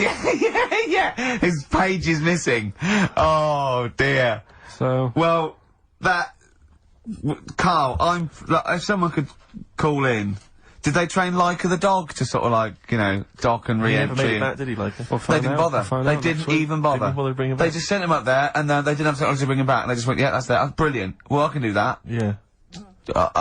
Amazing. Really? Yeah. What do you think of that, Carl? Rubbish, isn't it? Sort of brought it down a bit. But But the little monkey made a colonel. Hero. Big hero. What was he in? What craft was he in? Sputnik. Just hang on a minute. He was in Jupiter AM. Yeah. Let me see that piece of paper. Yeah, I can guarantee there's nothing there about his training other than let's hope he's not sick on the control panel when we shoot him up at 400 Gs. Oh dear. I love the fact that you think that this monkey was a high... Do you know what I mean? Do you, when you think of these things that are less than a monkey's face, do you think of the Planet of the Apes? Like they're sort of talking, sort of chimps and gorillas, and they're in tunics on horseback with snub-nosed rifles. What do you think of? Just a little monkey getting on with it. He knows his job, he knows what he's got to do, he gets on with it. Look, he's pressed the button, watch him press the button. This takes me back. Do you remember 1965, I think it was? We're going to use him to train other DJs. That's it then. Goodbye. Thanks. Cheers. Cheers.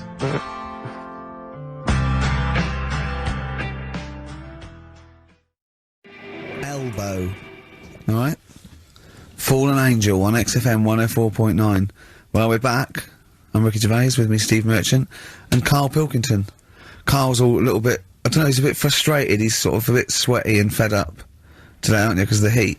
It's too much though, isn't it? He was taken out, he was sort of wanted to fight. You know, he doesn't usually like to fight. I sort of like lead on him and try and rub his head. Yeah. But today he was sort of leading it. He was sort of like getting a little bit. If I didn't know better, I'd have said it was sexual frustration. Well, I was like watching, Rick, if you don't mind me saying, I was watching, not in that way, just watching. It was sort of like he was going, oh, I want to hit you, and I was thinking, does he want to hit me, or does he want to do something else to me? Exactly. What were your thoughts, Carl? Exactly. I mean, I saw him sort of wrestling with you on the floor, and you clearly weren't enjoying it, but he was really Yeah, loving what was that going on? What's the change? Why are you suddenly sort of... Well, what are you trying to say? No, I'm not. I'm just saying it was weird that you suddenly, it was like you were, ooh... You're saying a bit, sort of a bit gay? No. Is that what you're saying? No, but what was... Suzanne accused me of that in the week. Why? For being a bit gay. She said, I'm sure you're gay. Why? Just because I was moaning about stuff. She said, oh, you're a drama queen.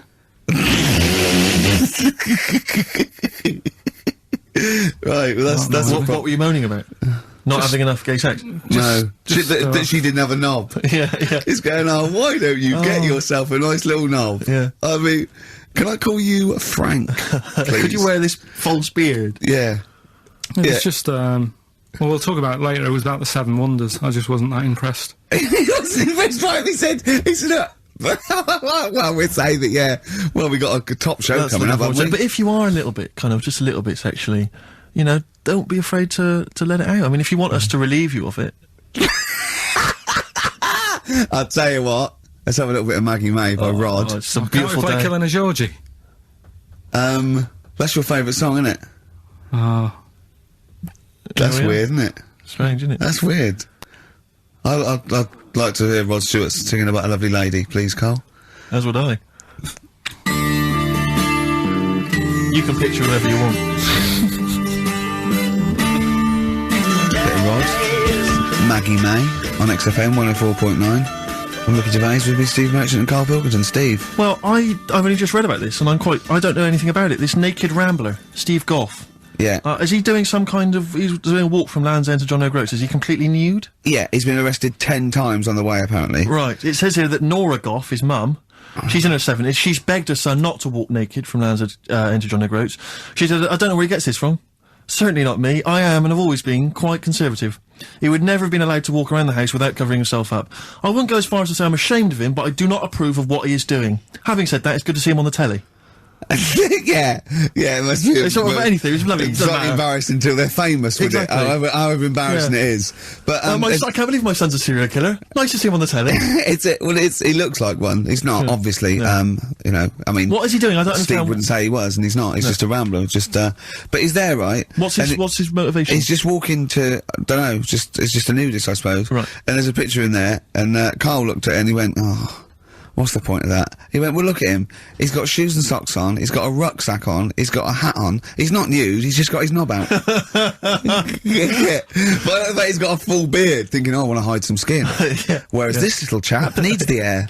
I'll pop him out all the time I can. Oh, they really annoy me. Because it's in the supplement today as well, with the Mirror, right?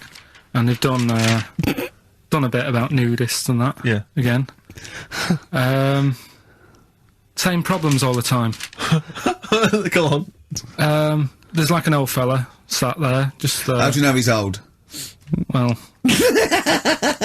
Why are you looking, Carl? Looking at his face, aren't you, presumably? Yeah, I'm just saying he's old and he's sat there smoking a pipe. Sure. With his sandals on. Yeah. They're quite normal, just with his knob out. Sure. But look, they always make the same mistake. He's got a little white deck chair. Yeah. If you're nudist, don't go for white. Why? He's sitting on that, getting a bit clammy and stuff. White, don't go for white. Go for darker colours. I don't know what he's talking about. No, do I, but I love it. I love the fact that he's just got loads of pictures of naked men. Yeah. Walking around with loads of pictures I'm of just naked saying, a dirty arse on that. I think we've discussed the news before. I don't understand the impulse at all. I do find it bizarre. I mean, there's a picture there of 3 men nude in a pub. Yeah. Just having a chat. Yeah. Just having a chat. Oh, look at Carl carrying But around what's those pictures. I mean, okay, fair enough, walking around outside, but indoors? In a pub? Nude? Well, it must be a nudist Pop on a pair of pub. No, shorts. that must be a nudist holiday, I assume. As opposed to, like, the local. There is, though, isn't there? There was a thing in Bazaar magazine the other week where there was a picture of some people. They've got an airline of their own now. What, nudists? Nudes. Nude airline? So you can get on there. Your holiday starts as soon as you get on. Sure. And, but what's the point? Well, I'd be worried just about banging against things. You know. So to speak. Yeah, my shoes and things. Or spilling the when the waitress comes along. Might she spill hot coffee? Yeah, that's a good point. Would she have to be nude? Would the stewardesses have to be nude? I don't know. But that bit as well, where they walk down the aisle and they have to check if you've buckled up. Yeah. She's like, excuse me, miss, can you just... Yeah, and over 50s, it's always over 50s. Right, yeah. So it'd be an old woman on the plane. Yeah, yeah. She'd be like, can you just lift your left tit up so I can see the belt? Yeah. Yeah. Oh, God! Yeah. Oh, Imagine if you've got to go into the crash position. Oh, God, yeah. You know? The last thing you see is your John Thomas. John Thomas. As you go crashing into a mountain. Terrifying. And then what if you've got to abandon ship? I know. Well, how would they explain that? Yeah. Get onto an island. Exactly. All right. Or being picked up by, a passing ship. Yeah. Carl, you notice they also play volleyball a lot, don't they? Yeah, I mean, you've always mentioned that, but I thought you were joking, but they love it. Yeah. They said that's what they do. They get to this special holiday That camp. can only be... Either they got the idea from sort of like Carry On Camping or Benny Hill, or they actually like it jiggling around as much as possible. Yeah. But is that safe? Well, I assume so. You play volleyball with trousers on, don't you? I wouldn't have thought... Yeah, but there's a bit of like support there. I mean, I was watching athletics, right, the other week. Yeah. Right? And I was watching it because there's a lad who I went to school with. He's like winning gold medals and everything now in the Olympics and stuff, right? So I was looking out for him. Now, if you went to school with him, I'm assuming he's got 3 legs or something? No, he's normal. just a regular guy? He used to push me on my go-kart, and so I feel like I was there from the start, training up a bit. Yeah. And watching the programme, and there was swimming in it, and I was watching that for a bit, getting a bit annoyed, because that butterfly stroke, Yeah. I don't know why they do that. No, nor do I. It's just hard work. It doesn't make you go any faster than, let's say, that stroke. The crawl. Yeah, don't do that. That stroke on radio doesn't work. The crawl, yeah. So I was watching that, thinking, oh, that's annoying. Yeah. And then they got onto the running bit, and my mate's in this race. Yeah. Now, they do the side shot, don't they? So you can see who's in the lead. Sure. And then they do that front shot, where it's absolutely pointless. The only reason to do the front shot, I think, is to keep women interested. Because you can basically see his tackle going from left to right, being battered all over the place. Why were you looking? Seriously, you had no choice. If you wanted to watch it, it was like, I was interested if he was going to win, but it's like, you know... But why did you turn over and watch Charlie's Angels instead? Because I wanted to see if he won the race. But... Or flip back at the end. Just flip back, get the result if you don't... Well... Yeah, or at least turn away or close your eyes on the front shot. No, I wasn't. I just... Suzanne was happy. Suzanne was loving it. Yeah. And I was like, whoa, whoa, whoa. Yeah. Just go to the other shot. But they were showing you the front shot and running along there. They could have just shown the top half, but they didn't. Sure. It was there. It's just heads moving along at 25 miles an hour. Yeah. Well, I think you're meant to see the running, the actual legs moving. It's athletics coverage, isn't it? It's sort of like... But they don't show you a shot from behind. Did you want that? Oh, no, I didn't want that either. It sounds like you were disappointed. Yeah. Play a record. What are we having? Better Radiohead? Yeah, it'd be brilliant, wouldn't it? Incidentally, last week, you remember, we began the show by talking about knobs. Yeah. I think we've got a bit more knob news this week. Knob is coming up, is it? Knob news is on the way. After Radiohead, more cock. Radiohead and Go to Sleep. That's not to you, please don't go to sleep. We've got another hour and 35 minutes of fun chat and great, great music on XFM 104.9. I'm Ricky Gervais, with me Steve Merchant and Karl Pilkington. Pilky, little Cayman Pilkers, little baldy twat mank whinging, a little bit bent Pilkers. There he is. There he is there. Now, Rick, you may remember that last week we opened with some quality knob news. Knob news, yeah. It was Hitler's knob. Hitler's knob was one of them. That just sparked off into a whole bunch of other kind of knob-related discussions. Yeah. And I'm pleased so far to see that we're almost at the halfway mark for this first hour. And so far we've only talked about nudity and/or todgers. Yeah. So excellent work from us. Well done, lads. Yeah. I'm looking forward to Dr. Fox and the rest of the Sony award committee listening to this one. Yeah. But more knob news. I don't know if there's a jingle for that, maybe. Oh, you nearly had me eye out. Knob news. Knob news, excellent. This is an extraordinary story. A woman tried to sue her bosses for £210,000 after finding a cooked penis in a canteen stew. Hospital cleaner Sophie can't pronounce that name, was eating goulash for lunch and could not cut one of the lumps of meat. Oh, you can see where it's going. I've got so many questions already. I know. She picked it up and tried to chew it, but it was too tough. Then she inspected it with workmates, who all agreed it was a penis. Imagine that discussion. Yeah. Miss McLarter said she vomited for the rest of the day, instantly became a vegetarian, and had to have psychiatric help. It's not known whether the organ was from a human. The case continues. Well, it can be found out, so that's one thing. Obviously, the doctors aren't confused. They're not going, I don't know, I've never seen one like it. Yeah. Also, why is she eating goulash? I know. I mean, that is my first question. Why? Yeah. You got lunch. Oh, what do you want? I fancy some goulash. Yeah. Oh, some gooly lash. Gooly lash, Thanks very like much it. indeed.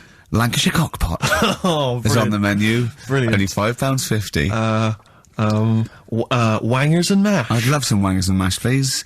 If you've got any knob-related puns, knob-food-related puns, then call XFM on 3426 14094. Ricky.gervais@xfm.co.uk. Call Chris Miles at radio1.xfm.whingingmank.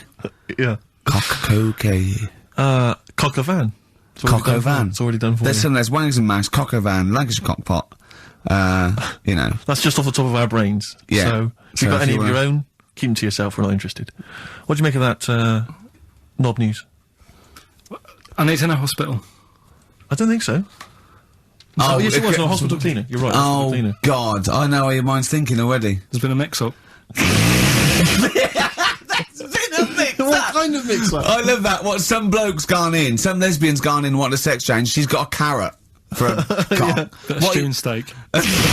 Stewing steak. Oh, that would be great.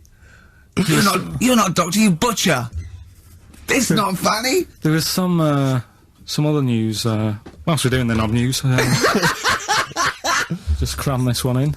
There was some story on some news website about some lad who wasn't happy with what he'd been given. Right. What do you mean? He had an op? No, he wanted to have an op. He wasn't happy with what God had given him. Yeah. Yeah.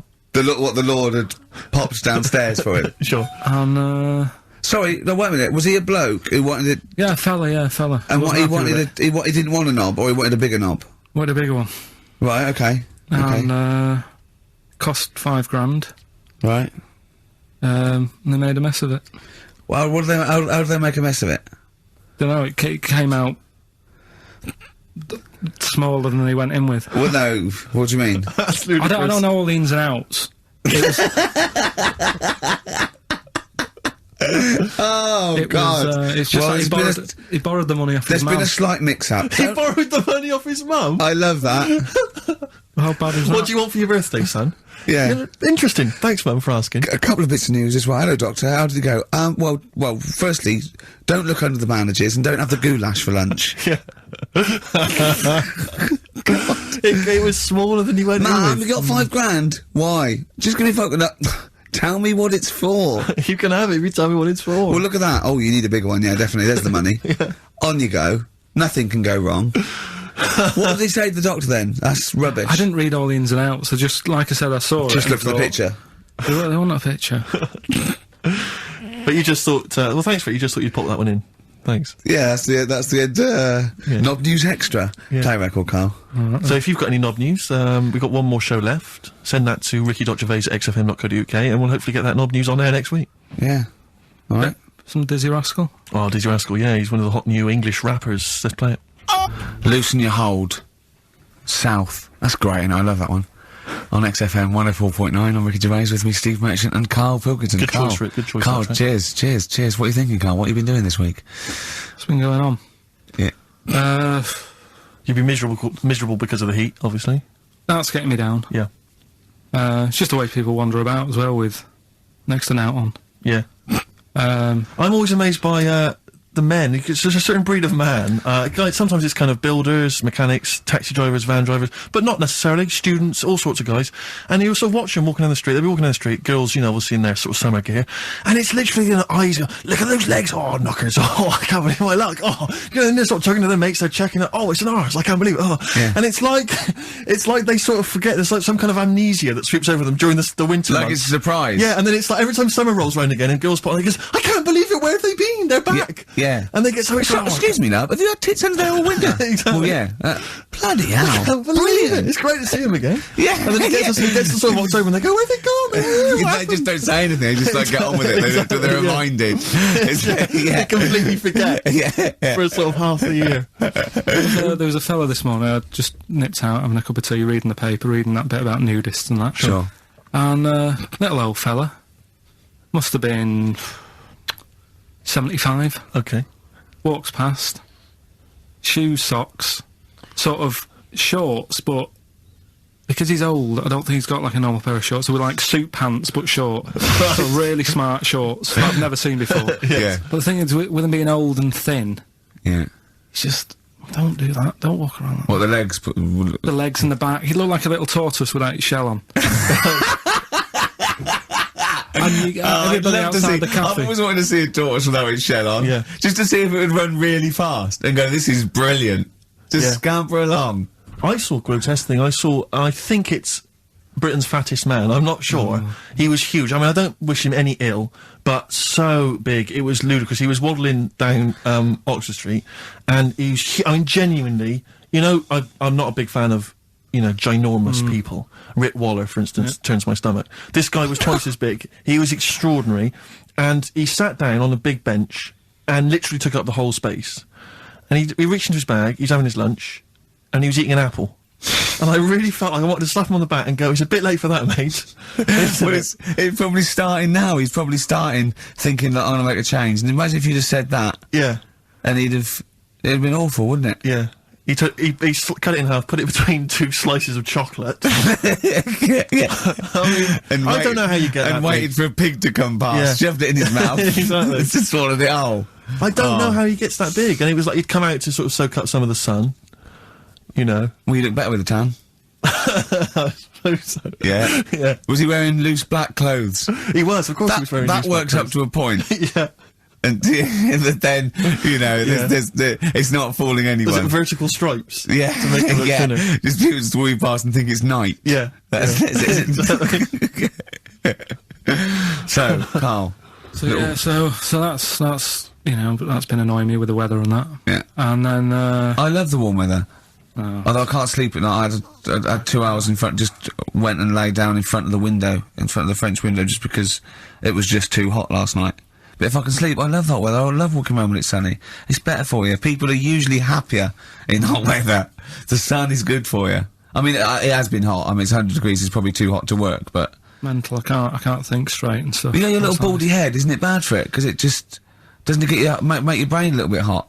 Well, I mean, I'm just got my head on show. What about the nudists? Worry about them before you worry about me. Right? But no, another thing that happened in the week, you know, I've just had builders round, sorting the kitchen out. Yeah, and sure. that. So virtually skint. But another problem happens. Boiler starts playing up. Right.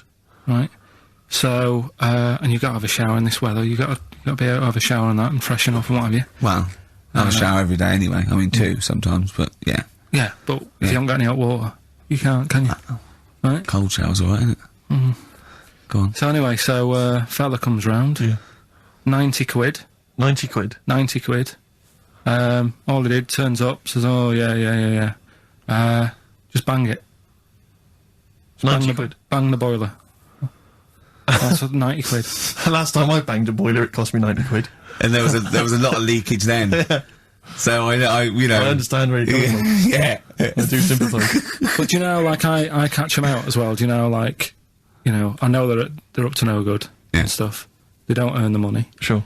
And he was in the bathroom, so I sort of creep up and I try and stick my head round the door to see what he's up What, to. when they bloke in the bathroom? Right. That's weird, isn't it? So you creep up to a man in the bathroom and put your head round without seeing you. Go on, though. Fair enough. Right, do you want to go over what happened that time when we were in the pub and I go to the toilet and you're trying to get in? What happened? Is that normal? Go on, what happened? Go on, go on, I'm not ashamed. What happened? Go on, say it. Say it. What happened? Well, don't start a story and then don't finish it. Or Come we'll on. do it later. Tell us now. He was in the cubicle, and he got in the cubicle to have a piss to avoid me annoying him, right? So what I did, I got some of that liquid soap, and I just put it over and squirted on him, and he came out going, look, it looks like someone's just effing jizzed on me. I've got effing jizz on me back. I had to walk through Soho without me back. I was walking through Soho, when was it we had to go to the, when we went to the Ivy with those people? Wednesday. Something like that, yeah. We had a business meeting, right? And, we were walking out the Ivy, it was about 11:30, and I was going down Old Compton Street, and as I got to just going past Mamma Mia, something hit me on the shoulder. I looked down, and obviously it was bird shit, but just for a split second, I thought it looked like jizz, and I just thought, oh God, because, no, and I sort of wiped it off, and I thought, right, I got to wash my hands and like get in. It obviously wasn't jizz, it was pigeon shit or something, right? But I had this pamphlet once when I was at ULU. Terence Higgins Trust left this pamphlet, and it was all stuff like safe sex, and it was stuff like... honestly, I swear, it said things like, you don't have to have 4 in the course. It said you can do lots of other things with your lover, like... It said, like come into some fruit, e.g. a melon. It says, with friends, just come on the back of one of them, right? And then this is the bit that made me think, and I thought, oh my God, when I looked down sort of my shoulder, it says, come out of a window! Yeah, on any passing celebrity. Oh God! Oh, I'll get that pamphlet. If anyone's got that pamphlet, it was brilliant. So, yeah. Good, right, well, let's play a Do you record. reckon Noel Edmonds did stuff like this on his show? He's back. Oh dear. Smith and Usk on XFM 104.9. Before that, we had Spunky News. Spunky News. Coming up, Monkey News. That's the sort of linked. This is Dr. Fox is no better than this. No, you must see we're getting better now. Yeah. Have you got any other news there, Carl? Well, you were just talking about bird muck. What a classy show this is. Yeah. I imagine someone just having a barbecue, tuned into this. Yeah. Can you turn the radio off? He's talking about coming out of windows again, darling. It's putting me off my sausages. No, what? I was walking down the street and this pigeon, sparrow, whatever, did its thing, and it landed on my ear, and I was like, oh god. So I thought, well, I'm not going to wipe it off. Why not? Because I don't want to get it on my hands. Right? So I thought I'd leave it till I get home. So it's probably about. So you went to work. Oh, met some friends. Yeah. Not about midnight. Went on the pool. So I was best man, so after the speeches. That is brilliant. No, it was on there for, I don't know, half an hour or something like that. Brilliant. Get home and get Did it not kind of slowly ooze down your neck? No, it's fairly hard. Right. And sort of corroded my ear. What are you talking about? Why did you leave it there, though? Why not just wipe it off with something? I can walk round with... Pop in a newsagent and buy some tissues. But then I look stupid. What? Where is the bird muck on your ear? Brilliant. They're all wearing that now. But no, what is it they eat? It's alkaline. No, it's really strongly alkaline, isn't it? Or is it acidic? I don't know. Maybe someone knows. Is bird muck acidic or alkaline? But it's corrosive, yeah. Weird, isn't it? Weird. Weird, isn't it? It didn't seep into your brain. Yeah. Listen, do you want to do you want to set up Songs of Phrase? Yeah. Oh, God. If you've not heard the show before... I thought we weren't doing this week. I thought we weren't. No, we'll do it once, right? And then next week's the last one, so we'll do Rockbusters. Leave That them might out. be the last one ever, depending on whether Carl decides to come back Yeah. in October or not. Exactly. I'm bored of it. I told you I'm bored of it. Why are you bored with it? I get bored quick with stuff. Yeah. I told Suzanne the other night how lucky she was. That I haven't got rid of her yet. She's... Do you know what I mean? Things... You put on a soft music though first, didn't you? You didn't just like start getting that right. You know you're a very lucky girl. Sorry? Well, I usually get bored with you and that. Yeah. Oh, dude. You're lucky you haven't pissed off. Yeah. Do you want to open the champagne or what? Well, she was annoyed the other Carl, night. what's that on your ear? Don't worry about it. Pigeon shit, aren't it? We're walking to the pictures, right? To go and see Bruce Almighty. Sure. Why? And just something to say, innit? Yeah. So you were trying to sneak in the back. So on the way, cutting across Leicester Square, and those fellas who sell roses, he comes over. Do you want one? Do you want one? I said, don't do that. She's allergic to them. Right. So he'd go away. Yeah. She got all annoyed about that. Because she's not allergic to them. Well, she's not allergic now, but they're about £3 each. But the point of that, Carl, is not that she really wants a rose, it's that you're willing to spend £3 on her. Taking us to the pictures. How much was that? That was £8 each. Did you pay for it though? But didn't you ever... If I know you had her dressed up as a small child. Yeah. Me and my son, please. Or you've made her sit on your shoulders and wear a long coat. Yeah, exactly. Anyway, listen, Songs of Phrase then. You paid for her to go in and then you went and had a pint while she watched it. Yeah, there's no point in both of us seeing it, but tell me about Tell it. me what won't it's you? like. Oh, right, Songs of Phrase. So let's explain what Songs of Phrase is. You do it. Okay. Oh, really? If you think that Carl is bored with life, then you will be even more bored once you have heard this particular quiz. The gist of it is that Carl has taken a well-known phrase Well, or saying no, stop you there. Not a well-known phrase. Something that he said once. on this show, Yeah, probably. and he's somehow compiled together a number of different songs which have somehow built up that particular phrase or sentence. If it's anything about Chinese people, Philip Bailey will be involved. That's all I can say. Okay, let's hear it then, Carl.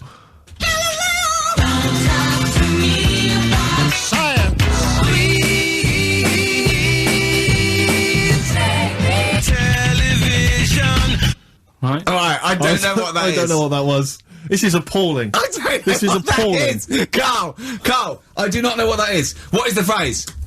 I just was saying last week about everyone's raving about Galileo. No, they're not. No, they're not. raving about Galileo. No, they're not. No, That sounds they're like not. a sort of B-side from Yeah. the Buggles. Everyone's raving about Beyonce and Robbie Williams. Yeah. They're not. People going, Pop what, idol. what are you into? Galileo's good. Yeah. Forget it. No! Placebo, song for Karl there. That's Special Needs on XFM 104.9. I'm Ricky Gervais with me, Steve Merchant. Karl Pilkington. We were doing songs of phrase. Oh yeah, I forgot about that. Yeah. Oh god. So what is this phrase? What is the phrase, Karl? Last week we were talking about Galileo, Right. and I just was saying, years ago, I can't remember now, when was it? When was he doing his thing? End of the 16th century, I think. Right, and he was messing about, trying to find out about speed of light or something, is it? No, he did lots of stuff, Galileo. All I was saying is, Gravity, back then, yeah, surely yeah. everyone was saying, stop messing with that, make us a telly. You know what I mean? There was other things that people would have been happier with. Sure. Back then. Like they didn't So have. the phrase exactly is what? The well-known phrase is what? Galileo, well, it goes like this, doesn't it?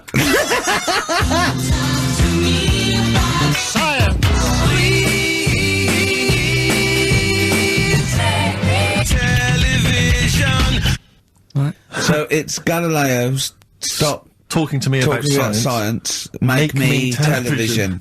Make me television. Yeah. So you email in with the bands and that. Brilliant. Right, let's... That is rock bottom. of course I mean, it is. the well-known phrase being Galileo, stop talking to me about science, make me television. As a well-known phrase is one of the weirdest things I've forget jizz out of windows and things like that. That is the weirdest thing I've heard on radio as a competition. Can we have that one next week? Okay, well here are the prizes. If you think, Rick, if you think the quiz has hit rock bottom, wait till I tell you these prizes. No, brilliant. Oh. I know that we're very much pushing new music on XFM, and it's an alternative music station, so you'll be pleased that we're giving away now, that's what I call Music 55, featuring the likes of Busted and Daniel Bedingfield. Brilliant. You really know how to cater to our audience, don't you? The best dance album in the world, that includes DJ Sammy, Scooter, and Liberty X on there. So look forward to that. Yeah. This is not so bad. Nick Cave and the Bad Seeds, a live DVD of a, pardon me, a performance at some, pardon me again, but anyway. That basically sums up the prizes. So, I won't tell you the rest, they're all monotonous. But, anyway, I think those crisps, Rick, have gone down the wrong way. Although I was eating goulash earlier. Sorry. I'm fine. So anyway, yeah, that's some of the prizes. And you can win some tat. So, if you can identify these artists. The well-known phrase, Galileo, stop talking to me about science, make me television.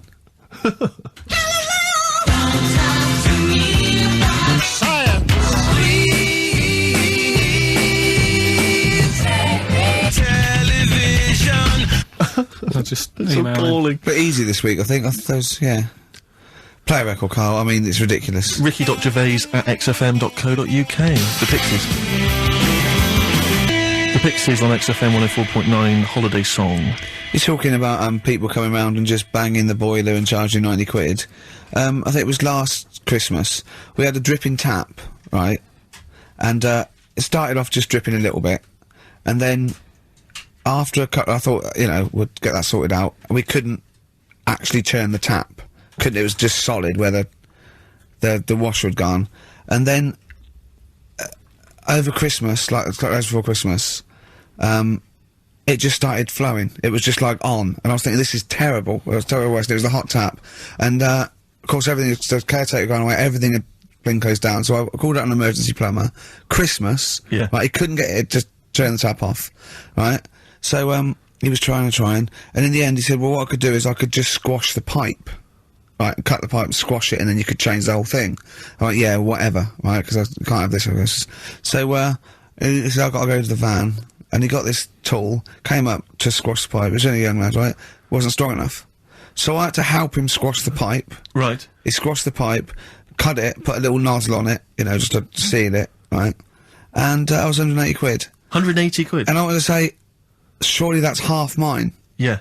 I helped it, and I was sort of being sarcastic. When Johnny was there, I was going, how much was that tool? He went, was only about £9. I went, pays for itself, innit? Yeah. I was going, could I get one of them? He was going, yeah, get them anywhere. Obviously, didn't. And then he went, I wrote a cheque for £80, and he went, oh, I didn't charge you for the nozzle on the end. I went, no. He went, I said, how much is that then? He said, £2.50. So I can leave you cash for that. £2.50. £182.50. So he hadn't even really sorted the problem out. But what can you do? What can you do? You know, he wasn't ripping me off. That's the prices. Yeah. He's not going to go, I'll tell you what, mate, because you helped me, call it quits. Yeah. Just buy me lunch. It's not going to happen. Yeah. My mate was locked out of his, flat once, and he went out and shut the door behind him, and that was it. And he looked through a letterbox, and he could see his keys, right? Phoned a locksmith, says, look, can you come round? I can see my keys, right? I just have to go out. And he went, well, yeah, but that doesn't matter. He said, I'm going to try it. It's £90. And he went, £90?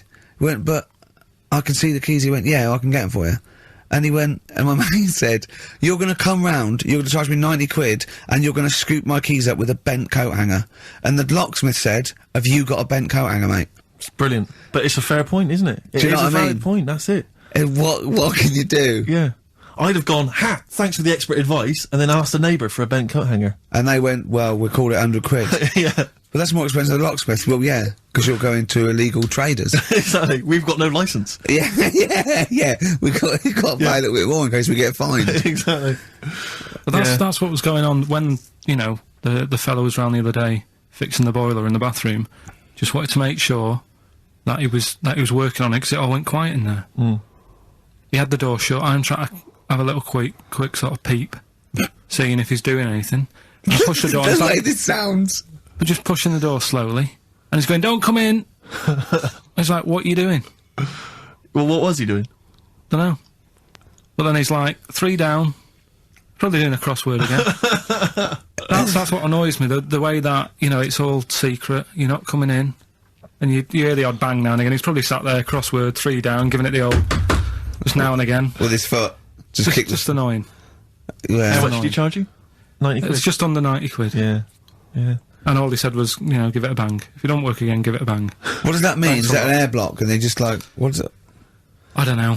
It's not that complicated. You wouldn't think a boiler's that complicated. It's not like understanding, you know, how a fast breeder works or a computer. It's a big lump of metal without water in it. How can we not know how that... Yeah. We were discussing yesterday, me and Glenn were trying to work out how a fridge works. Right. It's pretty cool. Magic? It is. The magic comes down the electricals into the frozen peas. That's what I thought. Yeah. Yeah. Can't still talk about... I know it's something to do with the hydrofluorocarbons can exist at much lower temperatures without freezing. So when they enter the fridge, sort of under pressure, as they flow round, because the pressure goes down, they take energy from the It's perhaps a discussion to have in the pub, but not on the air. I still can't figure out. I've never quite understood how a plane stays in the air. It always underestimates me when I'm in a plane. Turning a tap on, getting water. Basically gonna go. Carl goes walking. Yeah. Yeah. Here's a bit of science for you. Go on. Right. Read the other day. Yeah. If you dug a big hole, right? Oh, God. Started digging, say in, wherever, the Trafalgar Square, right? Yeah. You dig a big hole and you keep digging. Yeah. And you go right through the earth. Right. Out to the other side. Yeah. So you're somewhere in Australia or something, right? Yeah. And then you come back to London. Right. Stand next to the hole, jump in it. Apparently, you can jump through the world in 42 minutes. It's interesting. But then I was thinking, will you fall? And then when you come out the other end, would you fall back again? Well, yeah, you would, wouldn't you? What would happen is, you'd accelerate 10 metres per second to the centre of the Earth. But you'd have such inertia, you'd nearly go as far out the other end before it was like a bungee jump. So you'd nearly get as far as the other end, and then you'd go back again, and you'd keep going until back and forth, getting further and further away from making it until you went sort of back and forth in the centre, and then you'd stay still in the centre. Have you drilled a hole through the earth? Get in touch. Email xfm.co.uk and just let us know how you got on. Did you get to the other side? Did you get to Australia? Did you buy one of those funny cork hats? Did you see Paul Hogan? How does a fish work?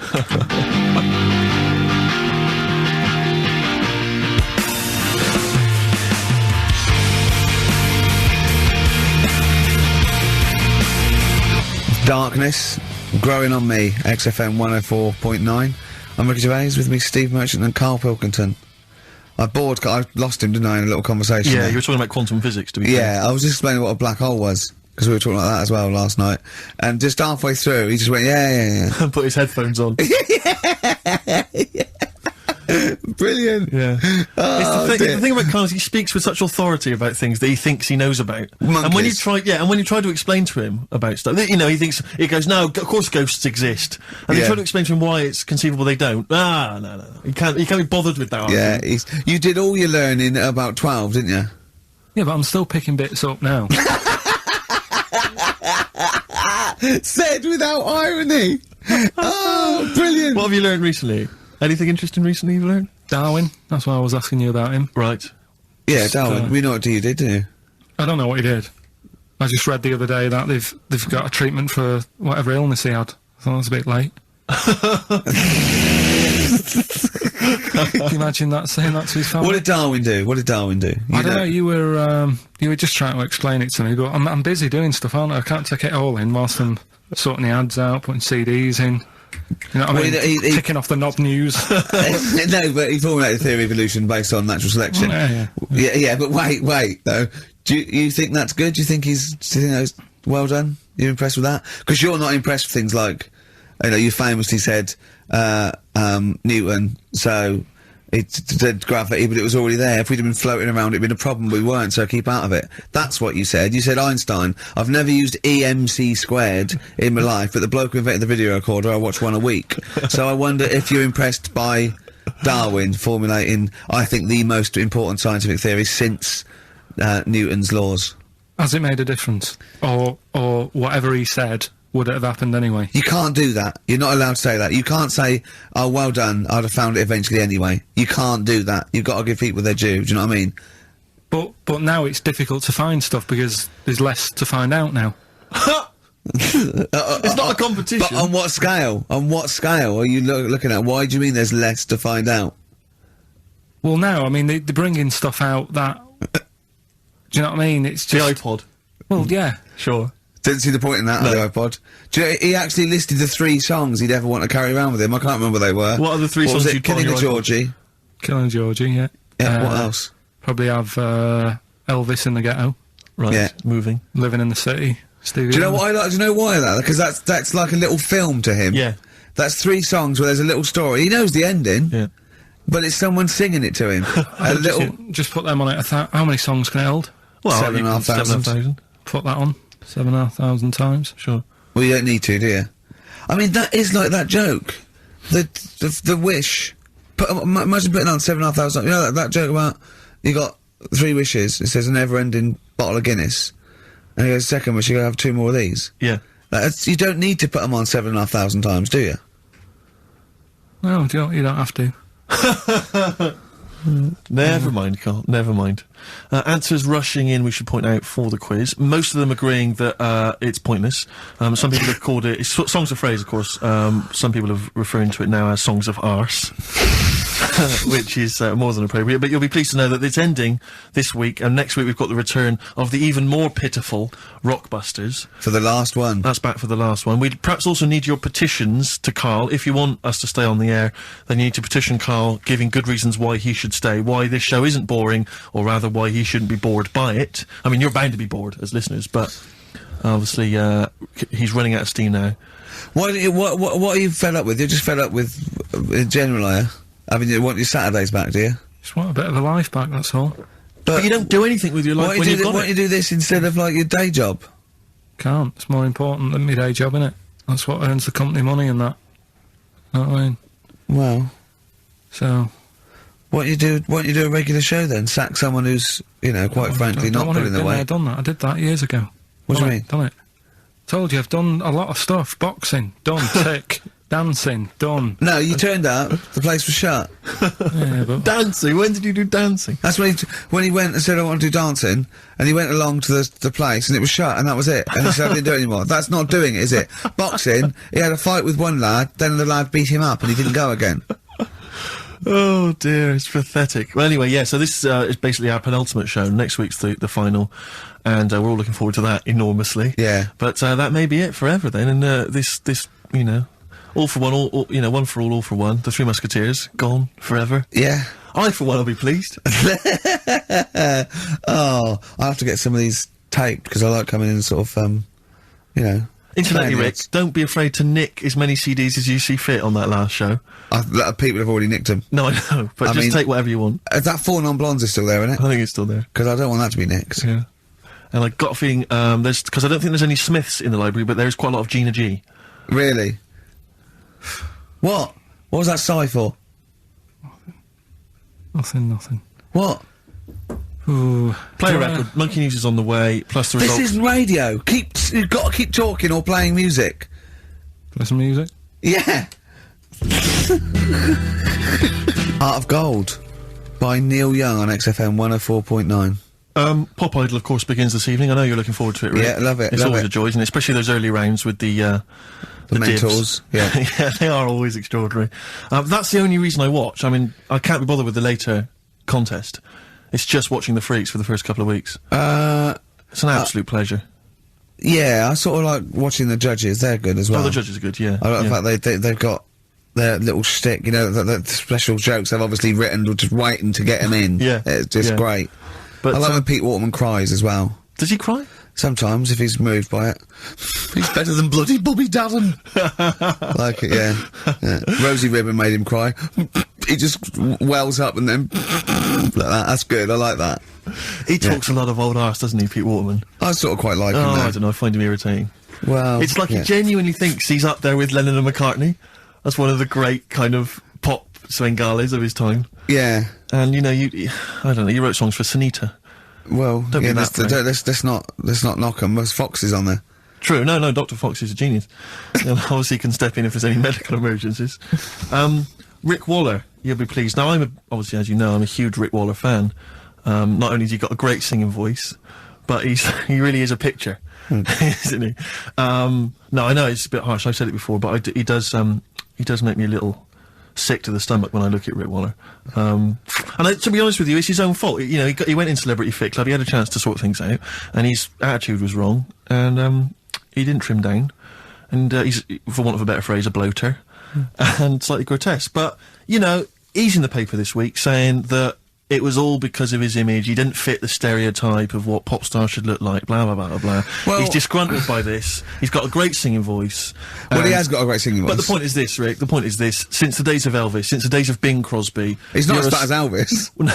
no, but you're a star because you have to have the whole package. The voice, Yeah, the there's- sex appeal, everything. We know Yeah. how it works. Kids buy it. It's pop music. That's what pop music is. Hmm. You know, if you want to be a big fat bloater, you've got to at least be as good as Barry White. He isn't. Or Pavarotti. Or Pavarotti. And so anyway, he set up an organisation. He's already got a band. You know, he's got So a band. you're saying, get over it. The world should revolve around looks. Well, no, I'm saying pop music. That's what pop music is. I mean, this kind of obsession with he should get a chance. But you not know? on record. No, I know, but be a He session might- backer, be a backing singer. The point is, Yeah. this kid wants to be a star. He wants to be a star, doesn't he? That's Yeah. the point. He doesn't want to sing and make a couple of records. He just wants to be a star. He wants to be a I'd celebrity. have thought that's the real rub, that actually he's not being truthful with himself. Yes. He doesn't just want to make beautiful music and sing well. He wants to be, you know, carried round on a sedan chair and adored. Imagine that. I know, Imagine the he'd number have to of have a lot people. of money to pay for the entourage that can carry Yeah, him. the I 4 know. elephants needed.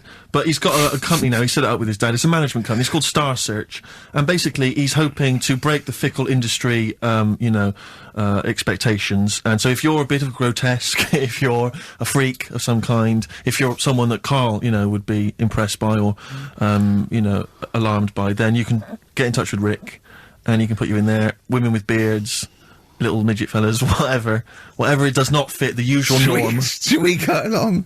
I'm thinking the three of us next week. We won't Oh, have dear. much to do after next week. You know, Ricky's got a bit of a singing voice on him. I'm learning to play Blowing in the Wind on the keyboard by Bob Dylan. Yeah. So I can master that. I don't know what you can do. You can dance. dance. You can dance, can't you? You know that. You've done it. You've done dancing, so... Exactly. It's like, you know... Little Donkey. You'll have a hit at Christmas. Perfect. I'm good at that. What were you meant to be playing when you did Little Donkey in the play? Drums to We Three Kings. But you just busted live, didn't you? Done that. We're just talking about looks and stuff, right? Always. Because, you know, it sort of cheeky freak of the week, we did that and I stopped doing it. Sure. It was upsetting a few people. There was a thing on the website the other day about Elephant Man. Yeah. Right? Just keeping up to, you know, up on the news, what's going on there. And, they did Drunky news. They did a thing about him and what he'd look like if his head wasn't messed up. Yeah. Yeah. And they made a little picture for him. Was he quite good looking? Not bad looking, but you can't use it. It's not like you can't put it on a passport. Sure. Yeah. Well, and the fact that he's been dead for several years. Yeah. No, but they also do that sort of thing for people who are alive. They say, this is what you look like. So you can't use it for that. Yeah. You can't use it on Isn't that like, that's sort of like rubbing it in, though, isn't it, really? It is a bit. Yeah. Unless they said, good news, you were ugly anyway. Yeah. To be quite honest... You wouldn't have pulled if you didn't look like an elephant. If you were symmetrical, you weren't a looker. You couldn't use that on a little dating agency picture. This is what I look like. Yeah. And This they is turn up on the this is day. what I would have looked like. And they phone up and go, I'm intrigued, what do you mean would have looked like? Well, I'll see you, as we said, 7 o'clock. How will I recognise you? I'll be eating buns. Yeah, look for the giant cauliflower. Yeah, in a coat. Exactly. I love the fact that you're keeping up to date with what the Elephant Man might have looked like. Yeah, exactly. That is amazing. Carl's news is largely what's happening in around 1880. Yeah, or what might have happened Exactly, yeah. around 1880. No, but it's sad though. Did you watch that thing in the week? That What Are You Staring At programme? I didn't know, I couldn't face it. I know what you mean, it was about people who'd had unfortunate deformities and Yeah, stuff. yeah, and it was really sad. I suddenly felt bad about, you know, some of the stuff we'd talked about and what have you, because Can I just say something, like, that's quite a nice thing to say. I was only about some of the things we talked about. Should we go over what we've discussed today? what? What subjects have we brought up today? How can you feel sorry about things like that when we're still doing it? No, but I'm just saying, you know, you have a laugh and that, but then you see a programme about it and you go, oh. What, you realise they're real people you're talking about? Yeah. When do you ever forget that? When do you ever forget that when you bring up these cheeky freaks of the weeks, or when we talk about Rick Waller, that there's not a real person on the other end thinking about it? Yeah, but sometimes it's hard because they don't look like real people. Play a record! Don't slag off Rick Waller. That girl was on with a big head. It's like Bow Selector. We played some Dizzy Rascal earlier. And that was wicked. Exactly, and he's the new kind of, the kind of London rap sensation. Yeah, yeah. But let's not forget Credit to the Nation from 1994. They're from Teenage Birmingham now, sensation. Steve. Whatever happened to MC Fusion? He got a lot of bad press at the time, people didn't respect him, but I'm listening to that now, I think it was bloody brilliant. Yeah. All right. And crucial, no? Exactly, adverts.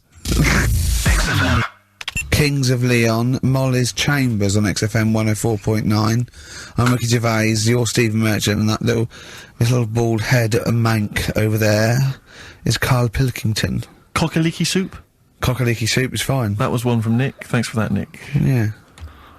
Is it I monkey was news? referring to the woman who chewed on a knob in her goulash. Exactly. If People you've just tuned in, you've missed that hilarious story. Yeah.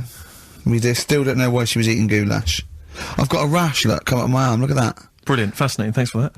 That's from rubbing his head, getting him an headlock. And have you got some on your hair? Because look at that, that's like a heat rash.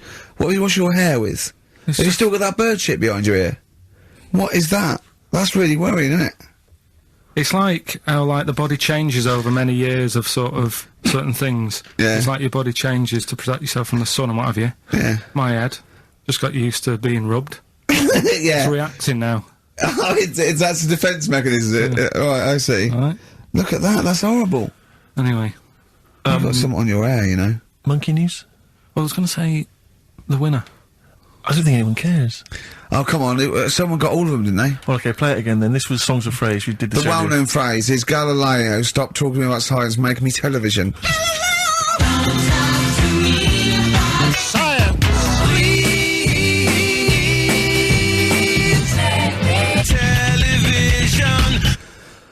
The most convoluted, banal quiz on any radio station ever.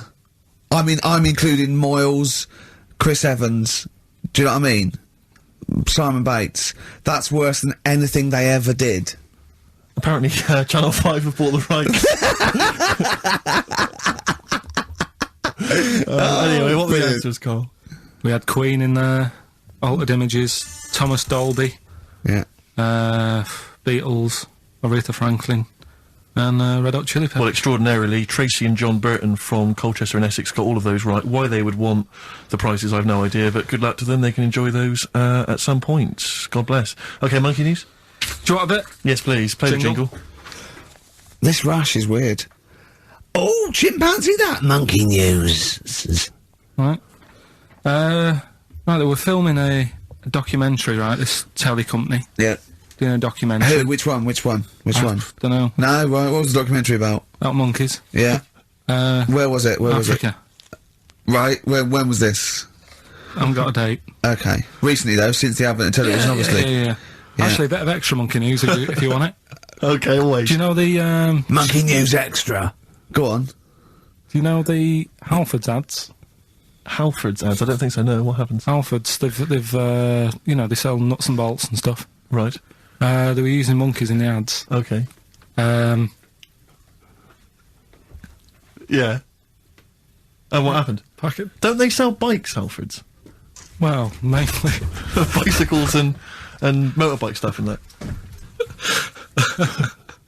Okay, so, yeah, so they're using monkeys in the advert. What happened? I can't handle it. What? I can't do this. Look at What? him. Look at him. I don't care what he's doing. Well, basically, right, they've, there was a load of hassle because they were using these monkeys in this Halfords advert. Yes. Right. And what happened? Get to the point. It turned out there wasn't a problem because they were mechanics in the first place. Well, they were monkey mechanics. Yeah. What are you talking about? Mental. What are you talking about? That's not a story. Well, anyway, listen, let's get back on They were to... mechanics in the first place. Right, listen. Right, so they're making this documentary. Right? And stumble across a little gang of... Come on! Just... Get on with it, please. Little gang of monkeys. That's Yes. the first time I've ever laughed. I'll hear that. I know. Well, brilliant. What do you want, a cake? Come on. Can we play a song? Oh, I don't understand what is wrong with you, you freak. It's making me laugh. Just tell us the story. Alright then, alright. So anyway, right, so there's this documentary being made. They found a little gang of monkeys. Right, play a song. I don't know what's going on here. I apologise. Got to hide your love away. According to the Beatles on XFM 104.9, I'm Ricky Gervais with me, Steve Merchant. Right, Carl, come on. where Monkey were we? News. Where Everyone's were we? composed. The jingle, please. Oh, chimpanzee that! Monkey News. Excellent. Okay. Right, where were we? We would just start again. There's some people making a documentary. For what? Okay, for... Making a documentary in a jungle and that. Right. Stumble across a little gang. Okay, come on. Alright. A little gang of monkeys. Yeah. Right, come on. So the camera crew are there filming it. Yes. Everything's going normal. It's all fun, Nothing odd about it. Okay. They're not running a restaurant, they've not got any barber shops, nothing. No. Just regular monkeys going about their business, yeah. So anyway, what normally happens is the monkeys stick with the partner. They already do what? They don't sort of sleep around and that. Once they find right, the monkeys. girlfriend or the boyfriend or whatever, Yeah. they stick with them, right? Okay. But anyway, they were watching this one, right? And it's going around a bit, sleeping around, Oi, oi. and it was getting fatter. They thought this is a bit odd. Yeah. Right. So, followed it round and, see it having it away.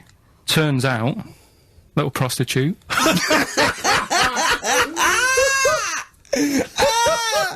Oh, God! It's a little monkey prostitute. And it was getting fatter because it was charging them bananas. What a load of old rubbish. It's charging them bananas! What was it, a boy or... It was a... Woman. Little woman monkey. That's the most extraordinary monkey news I've ever heard. Oh! That is genius! Has this documentary been televised? I don't think it's been on yet. No. And that's all the information you've got? Yeah. And is that's one banana for everything? The half a banana is for... Just oral? A paw job. Right. If you want full-blown, monkey sex, it is 2.5 bananas. Sure.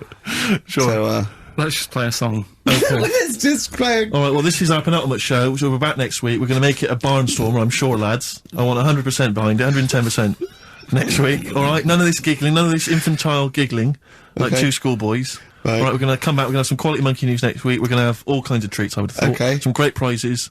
Alright? Are we okay? Yeah, We're all best show. behind that? Let's make next week the best show ever. Good luck. If you miss it, then you miss out.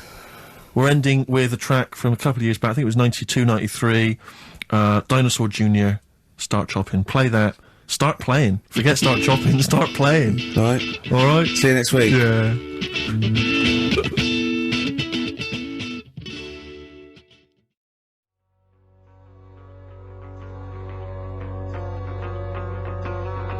1:05 then, already, of a Saturday, so I'm Ricky Gervais. That was Placebo, yeah, with special needs, which brings me to my next point. With me, Karl Pilkington. Karl Pilkington, there he is. Steve Merchant.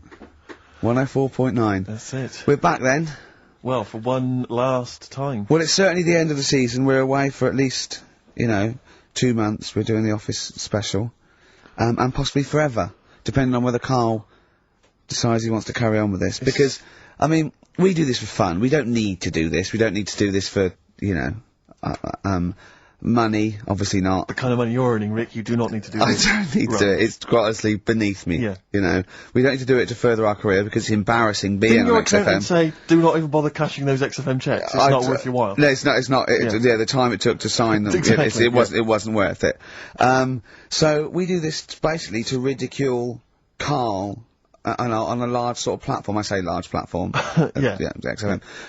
No other radio station I mean, will it's have us. roughly the same as standing up in McDonald's. I and imagine ridiculing so. But of a lunchtime though. you. Yeah. Or Or when it's just the cleaning staff mopping up. yeah. So, if Karl doesn't come back, he's breaking up the three-way partnership. He's very much forever. Sting, isn't he? In Yeah. about, what, 1986, 87? exactly. He's going to go off and sort of make some quite poor, sort of jazz-inflected white man soul. Yeah. And leaving us to go about our business. Play pizza places. Exactly, yeah. Yeah, well, I'm going to go into sort of maybe writing say, soundtracks. Dad, why can't I be in the CIA? Yeah. You don't know anything about it. You're a drummer. Yeah. So we'll have to see. I mean, do you think anyone cares? I wouldn't have thought so. Because I think if someone was interested in having some good chat and some great laughs, they'd spend more time with their friends. Yeah. Or listen to another radio Or station. listen to a decent radio Jonathan show. Ross I think or something like that. Yeah. they listen to XFM for some music to have on in the background that's loud enough Yeah. so they can hear it while they're hoovering. Yeah. I don't think our fans hoover. Well, true. I think true. you've got to have... Or shoot up, whatever. I think you've got to have a house yeah, to yeah. hoover. I'll tell you what they do want though, some great music. They do indeed. They'll be saying, since you've been gone. See that? That's the sort of link I can do quality. if we stay If you together. could cut out all the other drivel you speak, you'd be great on Magic. I know, yeah. You've got to... Come on. I know, you've got a rainbow something, haven't you? Rainbow. You got a rainbow something. Oh, it's Rainbow.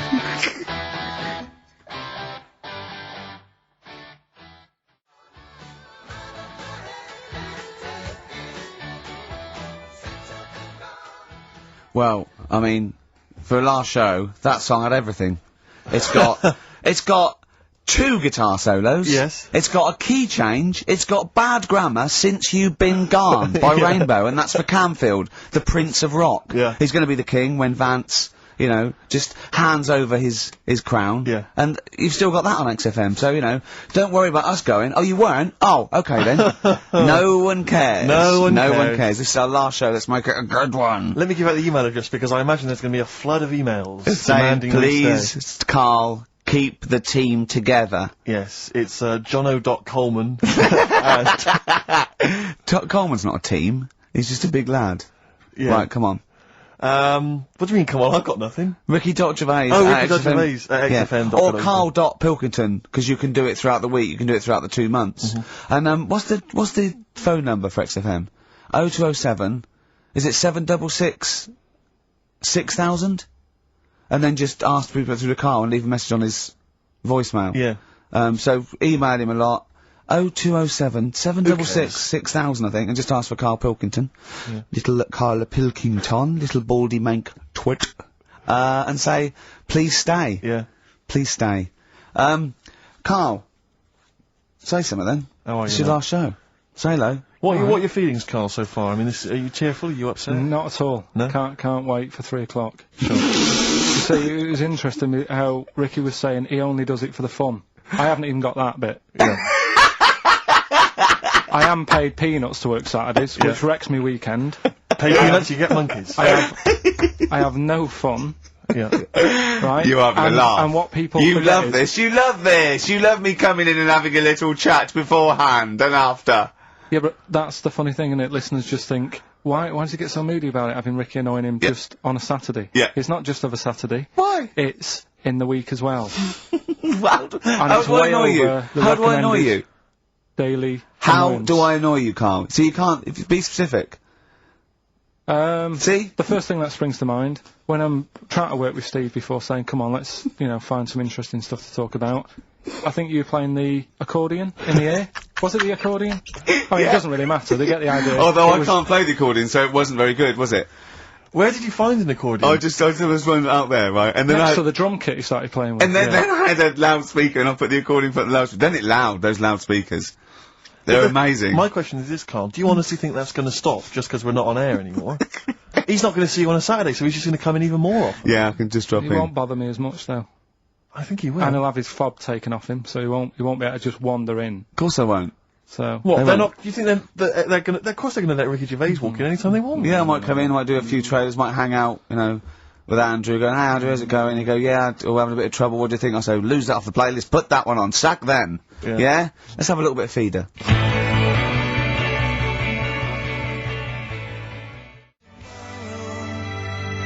Feeder. Forget about tomorrow. At least we're here today, Steve. Oh, The three of us for an hour and a half more. For the last time ever, possibly. It's up to little baldy head manky. Little Well- Karl Pilkington. a number of emails, Rick. This is from Matthew Davis. I think he very much captures the mood of the email public. His email is just simply titled, "Go! In the name of God, go!" It says, why wait till 3?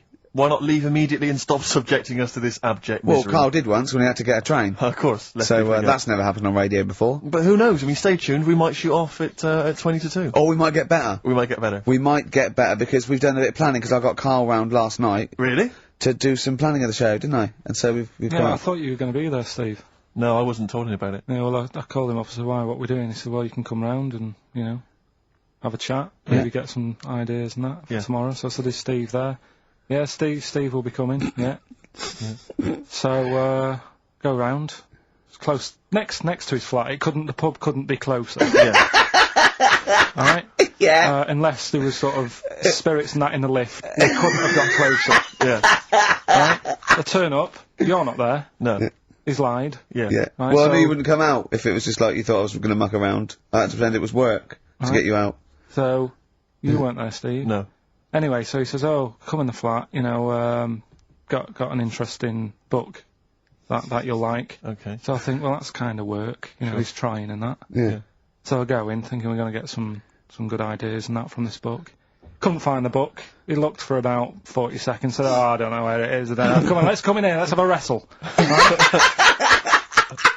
So I'm sat in the lounge, right, sat there just chatting to his girlfriend and that, just chatting. He comes wandering out in his underpants. Yeah. Well, I was comfortable, yeah. I don't know if you were comfortable because we were sort of pulled up But yeah. right between the crack. Right. Looked like, okay, probably like a gay sumo wrestler. Yeah! And I did a little dance for you, didn't I? Because there was MTV on, and I was doing a little dance. Dancing to Elton John's new one. Yeah! And what did you say? What did you say when I was doing a little dance for you and my pants pulled up? Like, right? Do you remember what you said? You went, I poured him a drink, he was in my home, I'm entertaining him, he goes, are you sure you're not a bender? Is that any way to treat a host? I think it was the right outrageous. time to ask. But we did do some work, didn't we? Because you got confused and he said he's, you know, oh God, it's like a child or a cat when it's confused. He went, Steve reckons, in ancient Greece, right, it was better to shag a bloke than a woman. And I went, well, yeah. I mean, that's about the male being, sort of a first-class citizen, much better, wasn't it? An aspiration to sleep with a beautiful man than a beautiful woman. Women were lower-class citizens, so therefore men were seen as higher class. So to have sexual relations with a man there was no shame in that. No. In fact, it was looked upon. And as I said, well, it's, you know, ancient Rome. I said, even Nero, he sit in his big jacuzzi and he used to get, you know, pretty boy men to just go into the water and just nibble at his testicles while he was having a wash. He didn't do that. He did! No. Yeah. And he's not a gay fella. No, well, no. I mean, you know, I don't know about Nero, but I mean, it wasn't a case of a big delineation between what was heterosexual and what was gay. It was just, you know, whatever you... So what did this fella do then? This one who's having his... Well, he was pretty much top boy, Nero, for a while. He was in charge. And, you know, and you did what you're told. If, Caesar or... But why were people going round there? Why didn't they go, oh... No, they weren't dropping in. It wasn't like the door was open. I just can see what Nero's doing.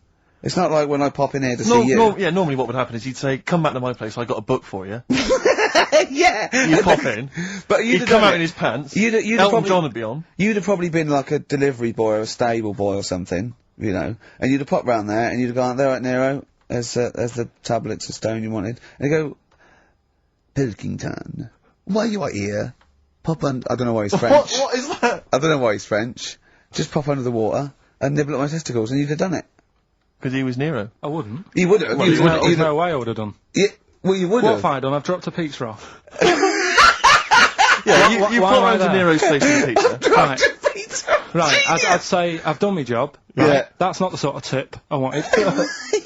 No, he'd have said, get the little baldy chap to nibble at my testicles, and you'd run the water. I wouldn't done it. No, well, you you can't put my head on the you wall. hadn't done it, right. No, I wouldn't done it, Can I just say this, Steve? Not only would you be nibbling his testicles, you'd have been going mad. You'd have been noshing him, just for extra. You'd have been doing everything he wanted. You'd have been going, he'd have gone, I didn't ask you to do that. You'd have been going mental. They'd have been chewing, slurping, smacking, poking. You'd have gnawed his packet off. You'd think you were eating Walker's crisps. There'd be bubbles, there'd be blood. Oh, it'd be horrible.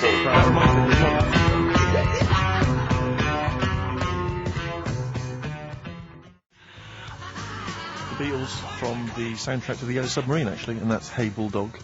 On Xfm 104.9, our last show, maybe. Me, Ricky, Steve, and little Karl. Alright, Karl? But, that book, that wasn't a fake. It wasn't like just a ruse to get you back to show you me and dancing in my pants to Elton John.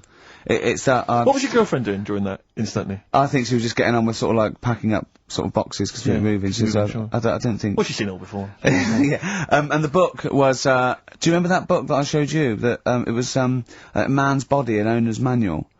And it's just like loads of stats. And there's one in there. Yeah, it's kind of like a Guinness Book of Records of men. Yeah, there's one section there. There was, sorry, hang on, it's not like Guinness Book of Records of men.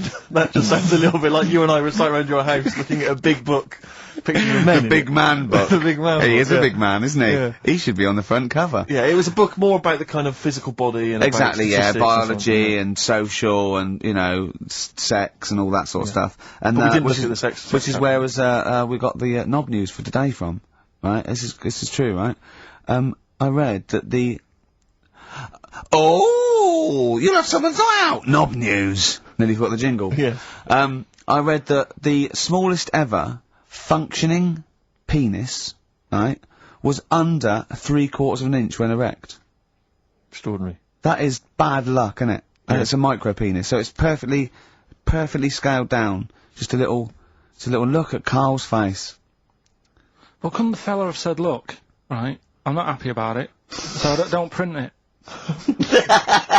It's not the sort of press people want, is it? There wasn't a picture of him. It was anonymous. They didn't read the book and, at work the next day and go, look at this, Frank. What? Smallest ever penis, half an inch. He didn't go, it's me! He just went, yeah, loser. Yeah. You know what I mean? Anyway, let's have a shower. I'm alright. I'm alright. He must have had to have a little jod with a pair of tweezers. Yeah, presumably. Because you couldn't even get a fist, I mean... No. That is bad luck, isn't it?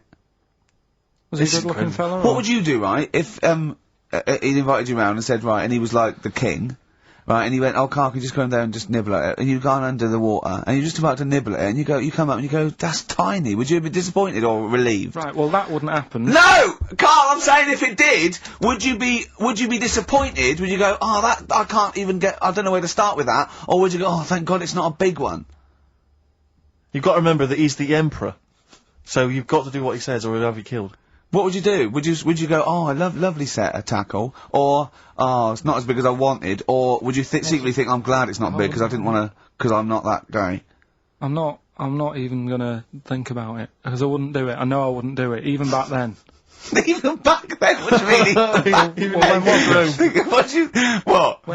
When was Nero at it? What? Well,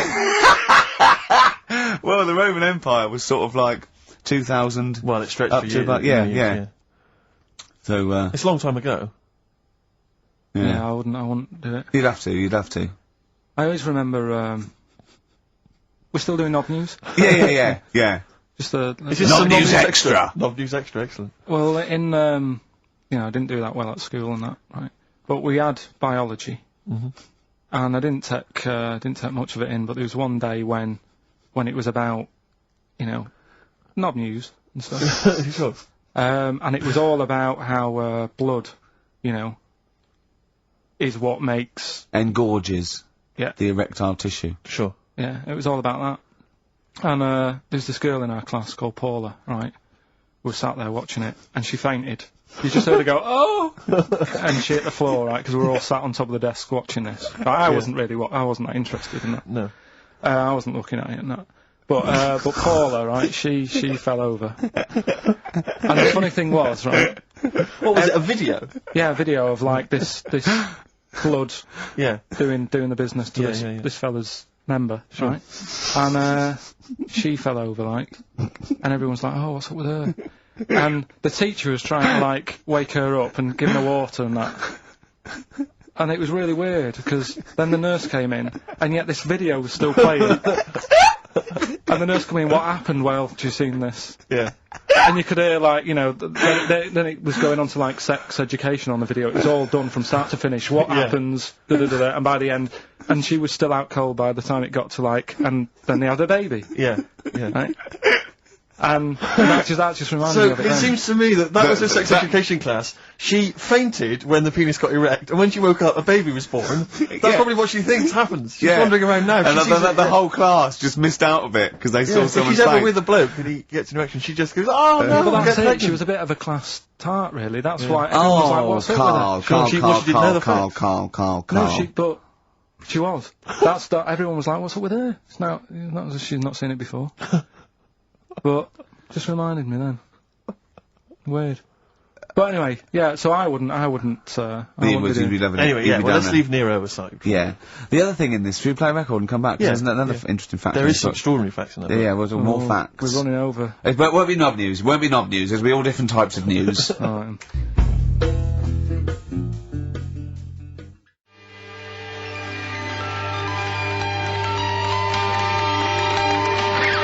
Libertines, don't look back into the sun.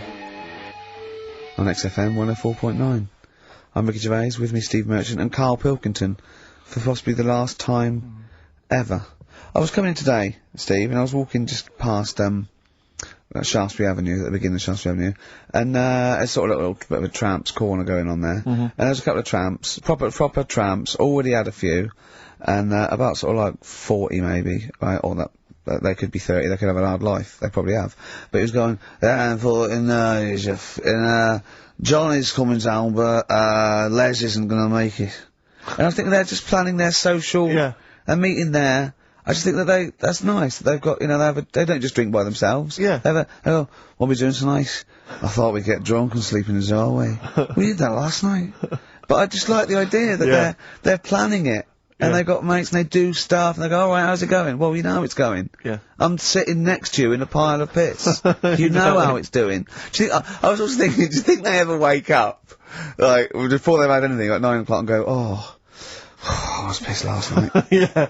Yeah. Oh. You were talking absolute rubbish. What was I doing? You were just going, You were just shouting at cars walking in the street. You're joking. Was I really embarrassing? Yeah. Oh, you were pretty drunk. I'll tell you this, I am never going to do that again. Oh, but at least I didn't make a pass at Dirty Agnes. Oh, God, what did I do? You were just going, yeah, please, yeah.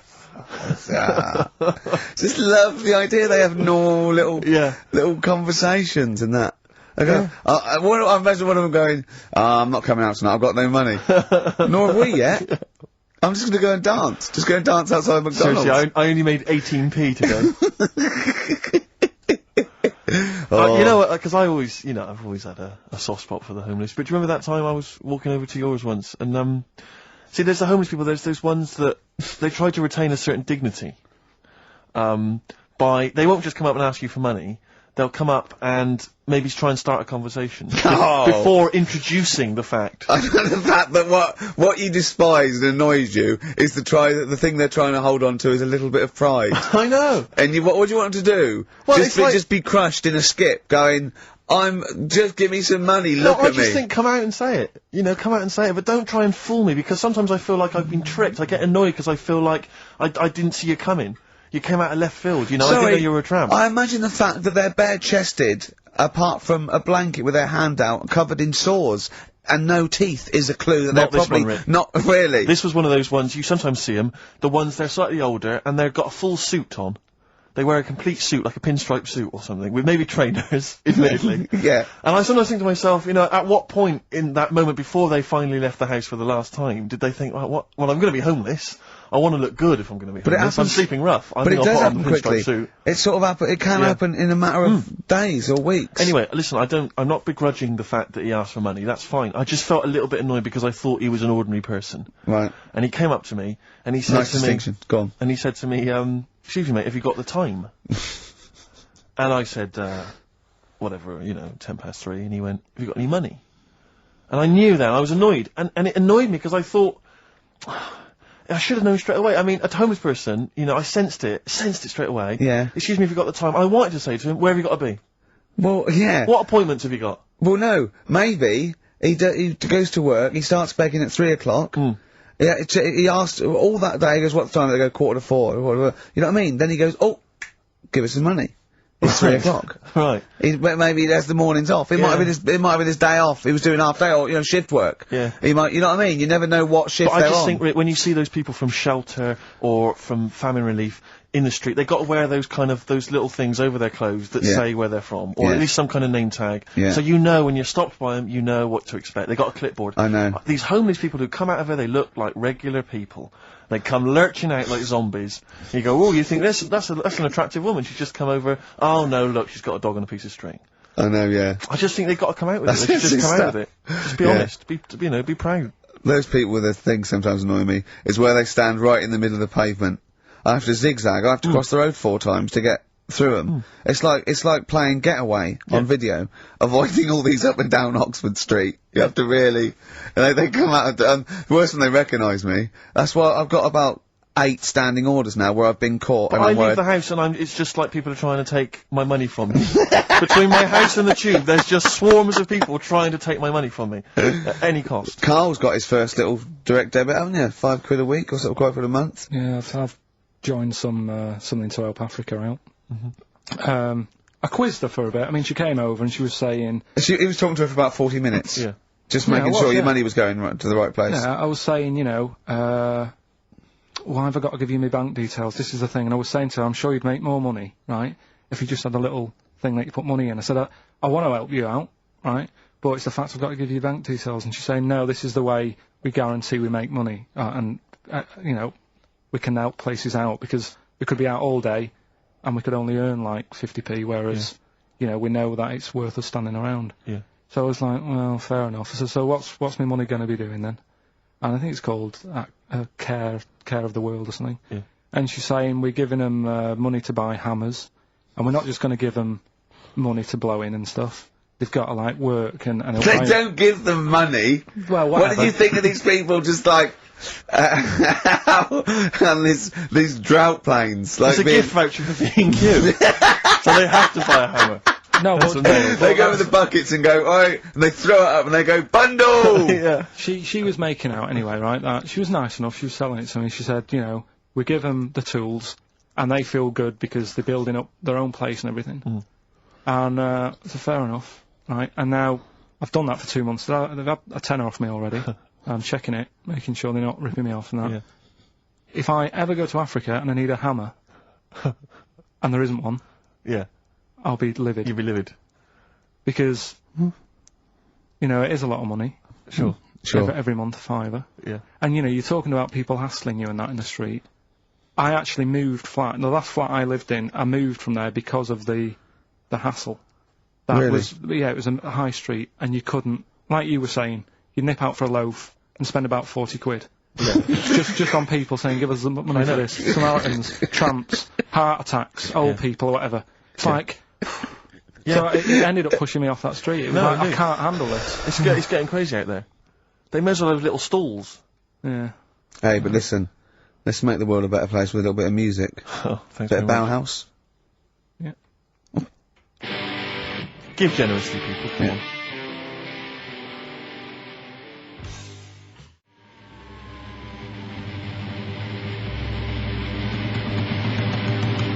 Bauhaus's version of David Bowie's Ziggy Stardust on XFM 104.9. I'm Ricky Gervais with me, Steve Merchant and Karl Pilkington, possibly for the last time. And, as a special treat, a return, sort of like a summer special, an end of term, well, a gift to the fans. Karl is bringing back Rockbusters. Oh. No. Do you want to explain it? Rockbusters is basically Blockbusters, completely ripped off, done with music, that may or may not be a cryptic clue, and may or may not be the actual band name, and may or may not be the actual letters he said they were in the first place. Do you want to sort of describe one, though, in case someone's a new listener? And, like, Well, Exploding Pet was Atomic Kitten. Yeah. AK. Basically, for those of you who are new to the show, this is the final show, Karl reads out what he considers to be a cryptic clue. It's not a cryptic clue, it's just some words. Just a string of words. Yeah. And from that, you are supposed to deduct the name of an artist, or a group, or a band. We've had things like the Jamaican fella swinging a fish round, that was D-Trout Spinners. D-Trout Spinners. So that's the level of intellect you are getting from Karl Pilkington. What was the Just one- do the competition, what? I was thinking, was it that she fell down in Whitney Texas? Houston. She fell down into a puddle in Texas. On, Whitney on a Houston. knee, wet knee, Houston. Yeah, so you said it works, twice, works, it's not don't cryptic, diss it, so not just that. do it, come on. Right, so there's 3 of them, and you email in your answers. We've got some good prizes today and that. Right. Well, let me take the prizes. They aren't bad. They're Whiz not through bad. it, because this, you know, Yeah, the competition's bad enough, let alone just listen. What's he They've got got? 3 DVDs and Brilliant. about 6 CDs. He's got the young ones and all that, lots of TV things, there's some great CDs, yeah, go on. Right, so the first one, cryptic clue. This vegetable started life down under. Right? This vegetable started life down under. The initials K-O. Right? K-O. This vegetable started life down under. Second one, the things that you normally find on the beach, right, have been found floating around the moon. Right? Yeah. That's, I think it's TS. You think it's TS? Yeah. You set the questions, but you're not sure. So, the things you normally find on the beach have been found floating around the moon, right? And the last one, well, if you put that many in the post, I'm surprised I didn't receive one. Right? He thinks they're great! Well- He thinks he's brilliant! Well, you know, if you put that many in the post, I'm surprised I didn't receive one. Is it acting? He did all that. Yeah. The initials there, FC. FC. FC. Right? So you email in the answers, ricky.gervais@xfm.co.uk. Win that Hey, stuff. let's slam dunk in some sounds. Well, slam dunk some ads first. Okay. XFM 104.9. Yeah, keep it real. Hippie hop. Oh, absolutely. Yeah. Yeah, sweet man, sweet. It's Halfway that kind of through. stuff, it's that kind of lingo and that kind of patois that they won't be hearing next week. No, no. we'll be No. Off making some bling bling. Alright? So, that's the sort High of... five, mate. Yeah. Sweet. It's weird all that talk and that, isn't it? I don't know what that means, Brilliant. Carl. Excellent. What do you mean? No, just all that bling bling and all that, because I didn't understand it, right? So I did a bit of research. Brilliant. That's what you should do if you don't understand something. Look it Yeah, up. I mean, always That's scope it what I out. did. if you I don't always do that. understand. I always Yeah. do that, though. You know I do that. No, I'm giving you props for even doing it. Yeah, so. massive respect and big you up. Yeah, go on. But it's all slang. Right? Oh, Is it really?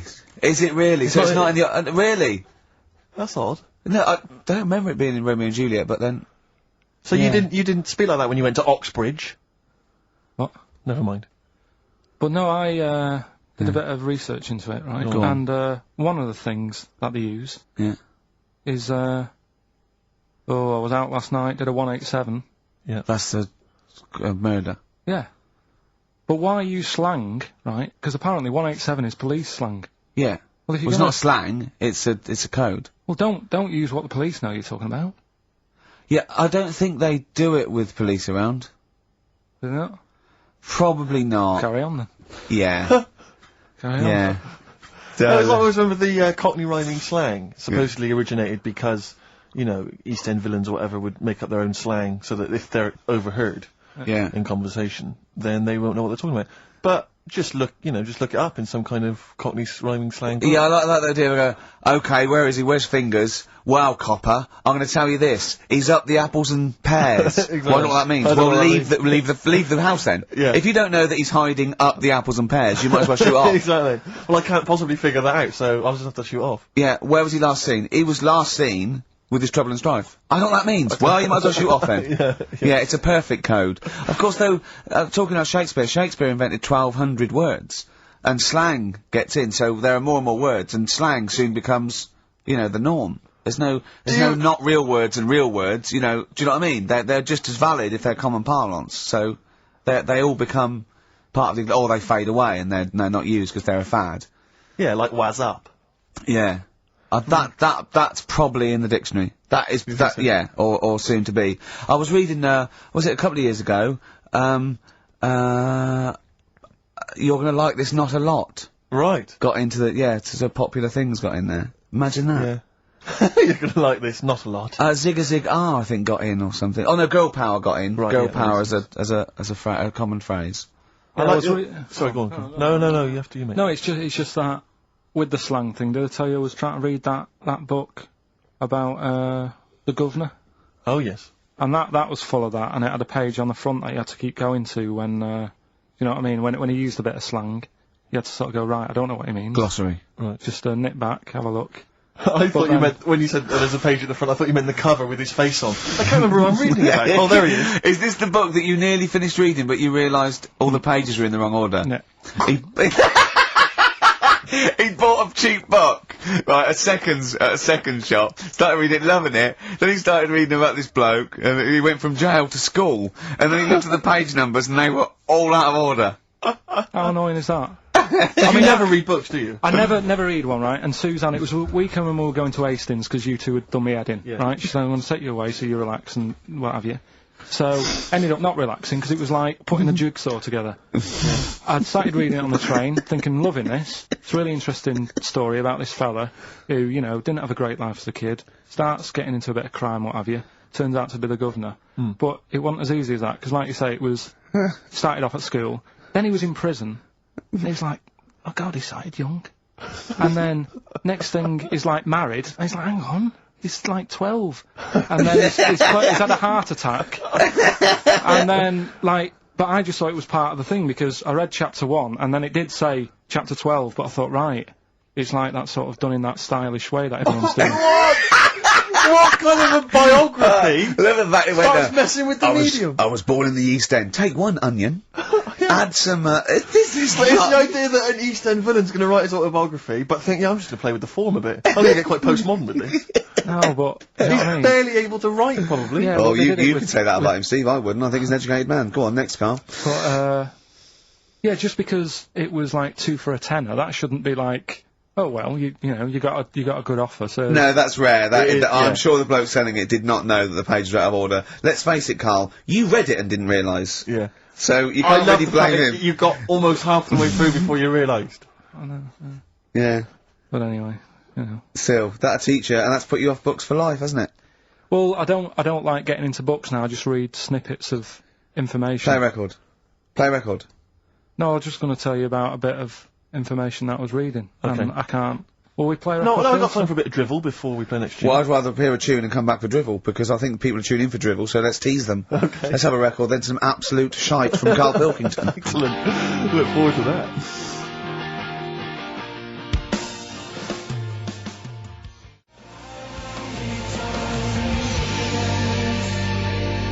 Longview and Further. I love that one. On XFM 104.9. Ricky Gervais, Steve Merchant, Karl Pilkington. Alright, Karl, what did you learn? Right, like I say, I don't like reading books. There's too much to take Words. in. and Too so I much haven't got word. time, I'm busy and that. Yeah. I don't like reading books, actually. But go on. So, But I have done. So, go on. Right, so I was looking in this magazine, right, and it was more about, do you know, I'm not that impressed with Einstein and Newton and that lot. No, why should you be? What have they ever done? Go on. No, but you know the fact. You see, the Columbus thing. He's another one, isn't he? Who got a bit of praise for finding America, Yeah. and it's like someone else would have come across that at some point, Yep. right? And yet, news this week, they've found 2 new types of frog, right? No one's making a fuss. And look how small they are compared to what he bumped into. And that's what I'm saying. People make a big deal out of all these people who are finding stuff, right? Yeah. So the next person... I mean, my head's buzzing, but I can't be bothered. I actually can't be bothered. Don't think this reaction's a good reaction. I don't know where to start with this drivel, but carry on. Right. So anyway, the next fella who... Next fella? See, I don't know. You talk in riddles. The next fella I'm going to talk about, Go on then. Einstein. Yeah. Right, everyone raves about him all the time. Yeah. Right? So I'm trying to get into my head, Yeah. like, why he's amazing and that. Yeah. Right? Okay. So, did a bit of reading up on him in this science magazine. Yeah. Right? Now, I read it. It's only, you know, I don't know, 200 words, whatever, trying to get across what he worked out. But I read it last night. Is and it I was relativity you're talking about? like, yeah. Well, to say yeah, like I just made that word up. Yeah. You've heard- Yeah, that that's was his what it biggest- yeah, Okay, so the 200 words, as far as you recall... So anyway, so I read it, and I was like, I don't know what is going on about here, right? So Suzanne was with me. I said, can you read this? She said, I'm watching Sex and the City. Right? I said, right, but can you read it and explain to me what I don't understand here? She said, well, I don't understand it. It's great. It's like she's thinking, I haven't got kids. Yeah. And yet he still wants me to help with his homework, and I'm watching telly. Yeah. I've been at work all So day. she said, look, go in the bedroom and read it out loud to yourself. Maybe it make more sense if you read it out loud. Yeah. Right, so I said, right, I'll go and do that then. And it was good because it's cool in there anyway, right? So I went in there. So, reading it out, twice, went back and I said, I don't get it still. Right? So she said, right, wait 10 minutes and I'll sort it out. So I was sat there looking at it, trying to work it out before she had to look at it. I was like, no, forget this. Now, what he was saying is, Yeah. if you send a man to the moon, Yeah. right, Yeah. he was saying, to the fella in the rocket, Yeah. it would seem like 20 years to him. Yeah, not the moon, but yeah. No, that's what it said the moon. Well, it wouldn't, because it's only about... No, but listen. So it took 20 years to the fella, yet people who are on the Earth, it would seem like 2,000. Yeah, because time is relative, not... I don't... What do you mean?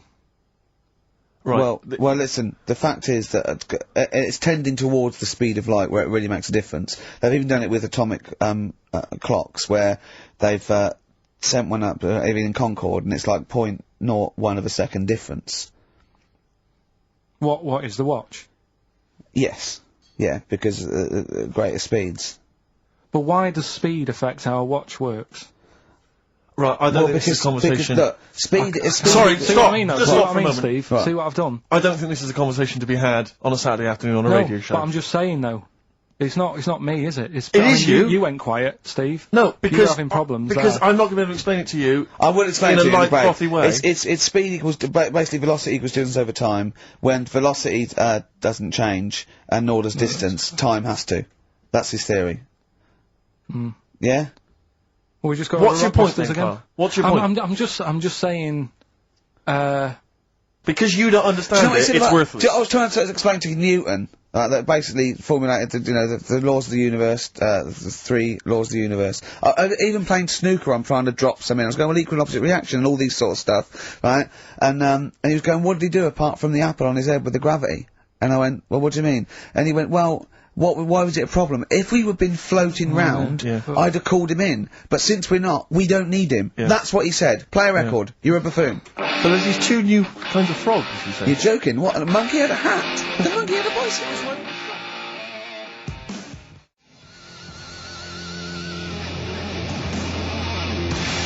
I Believe in a Thing Called Love by The Darkness on Xfm 104.9.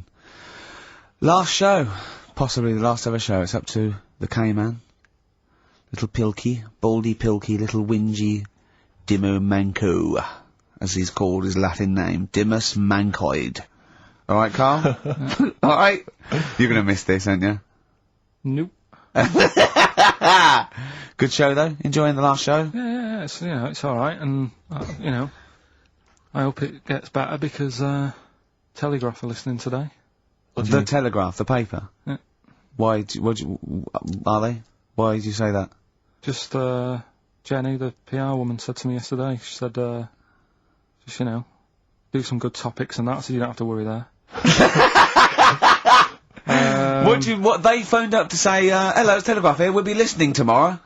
I don't know what they're doing. Are they doing a review of it or something? I don't know. Why would they do that? There's no reason to. I'm a bit, why didn't you mention this earlier? So the Telegraph have said, why would they call up to say we'll be listening? It's a free country. Because they said they'll be listening, but also, can you make sure you record it? Because if we can't listen to it because of the pirate stations that are on at the weekend, because it affects our signal and stuff. Whoever's listening must listen and know there's a problem with pirates, and they said, can you... Well, they're probably just doing a feature about radio shows or something then. They're going to tear us to shreds. They're going to... I mean, listen to... Sorry, seriously, the drivel we've talked today. I mean, what are they going to make of it? That's a broadsheet newspaper. I think I know what Monday's headline's going to be. I don't think it's going to be like, they're going to forget about the power cuts. It's not going to be about, the inquiry or terrorism or anything. It's going to be, no more to knob news. Yeah. It's going to... They're going to love that, I mean, seriously, I have a little bit of self-respect. And if I'd known a quality newspaper was going to be listening, I wouldn't have turned up today.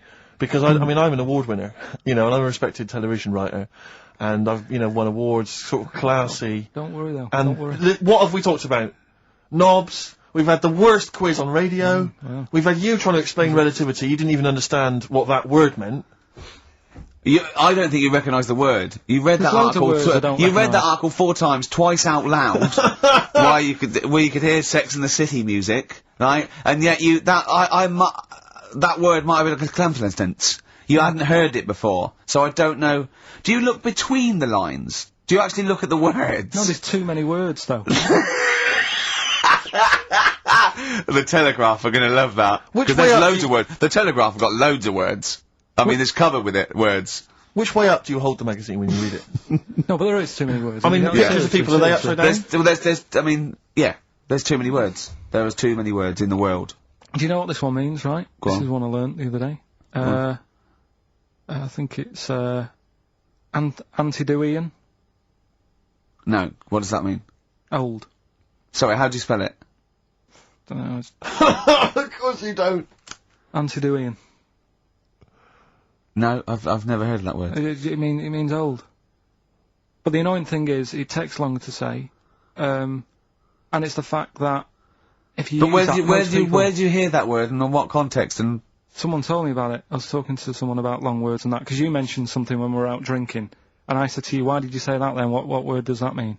And then you had to explain it, and I said, well, you didn't have to say that, you could have just said blah blah. But can I say, Steve, I wasn't sort of trying to catch him out or being pretentious. It must have been just a normal word in my vocabulary that he didn't know. Wait a minute, vocabulary pretentious? You've lost me. You've lost, yeah.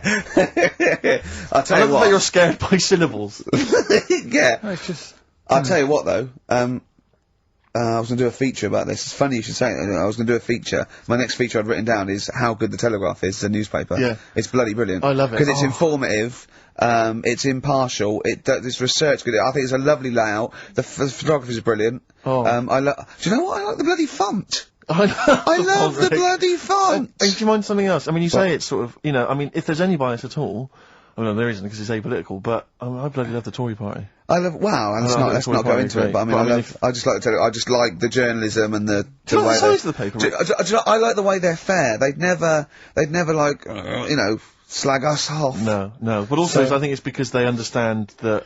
You know, we don't really care, and so we can't be blamed for anything they hear on the radio. No, it's not really our fault. It's more the sort of and anything we said that was like, you know, a bit nasty or stupid was probably sort of like some clever sort of ironic postmodern. Satire. Play a record. Yeah. Brilliant Telegraph. It's very fairly priced, don't you think? I think it's too cheap. I know.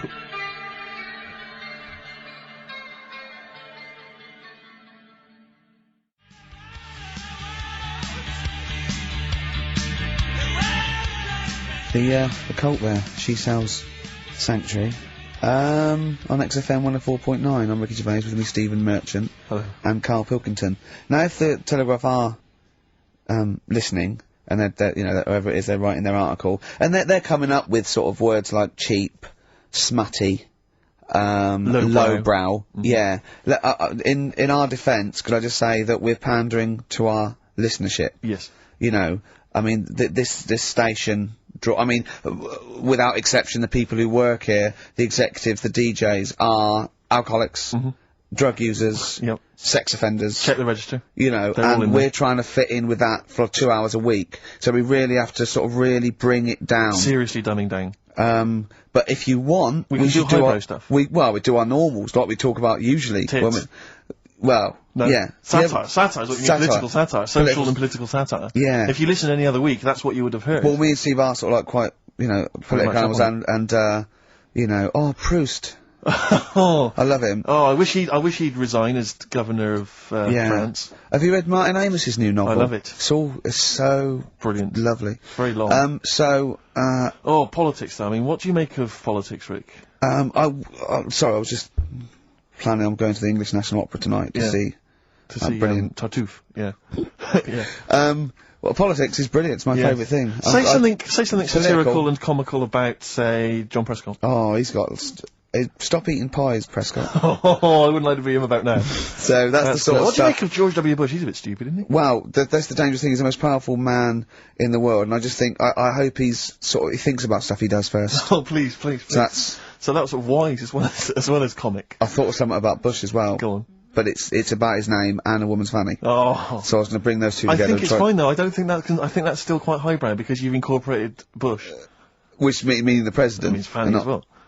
So I think we're pleasing both. We got both camps. Camp? That reminds me of something. I know, yeah. So if you're listening to Telegraph. Daily Telegraph, that is brilliant. The sort of thing we're You're brilliant. That's the sort of thing we're able to do. Too many words for Karl. But what about some adverts? I'd love to. Buy the Telegraph. Excellent.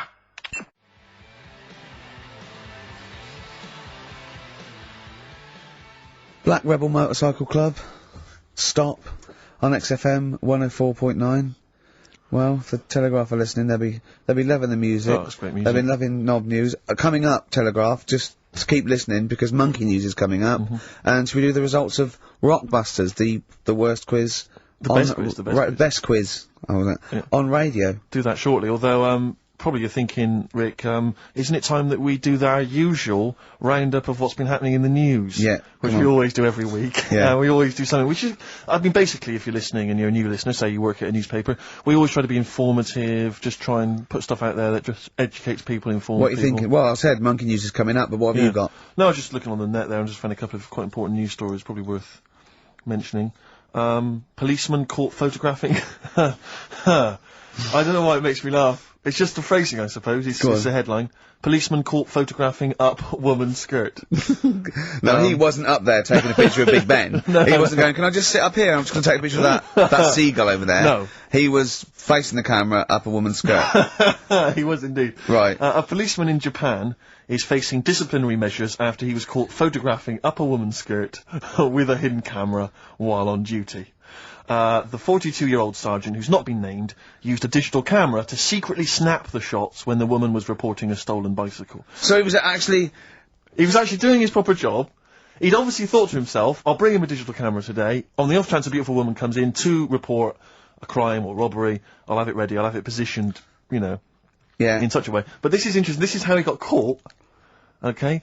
The woman became suspicious after she saw a flash go off. Brilliant. I mean, this Not a secret at all. Sorry, did I just see your shoe? Your shoe just seemed to just spring into life. It was light. There was light. Yeah, I around your think shoe, I've had someone set fire to some magnesium that was on the end of it. It won't happen again. Well, it's only you and I in here, and your shoe was just suddenly lit. Why are you standing like that? Why is your shoe just sort of like between my feet? There's no reason. This is how I always stand. What did the bike look like? Flash? So, are you taking pictures of my family? No.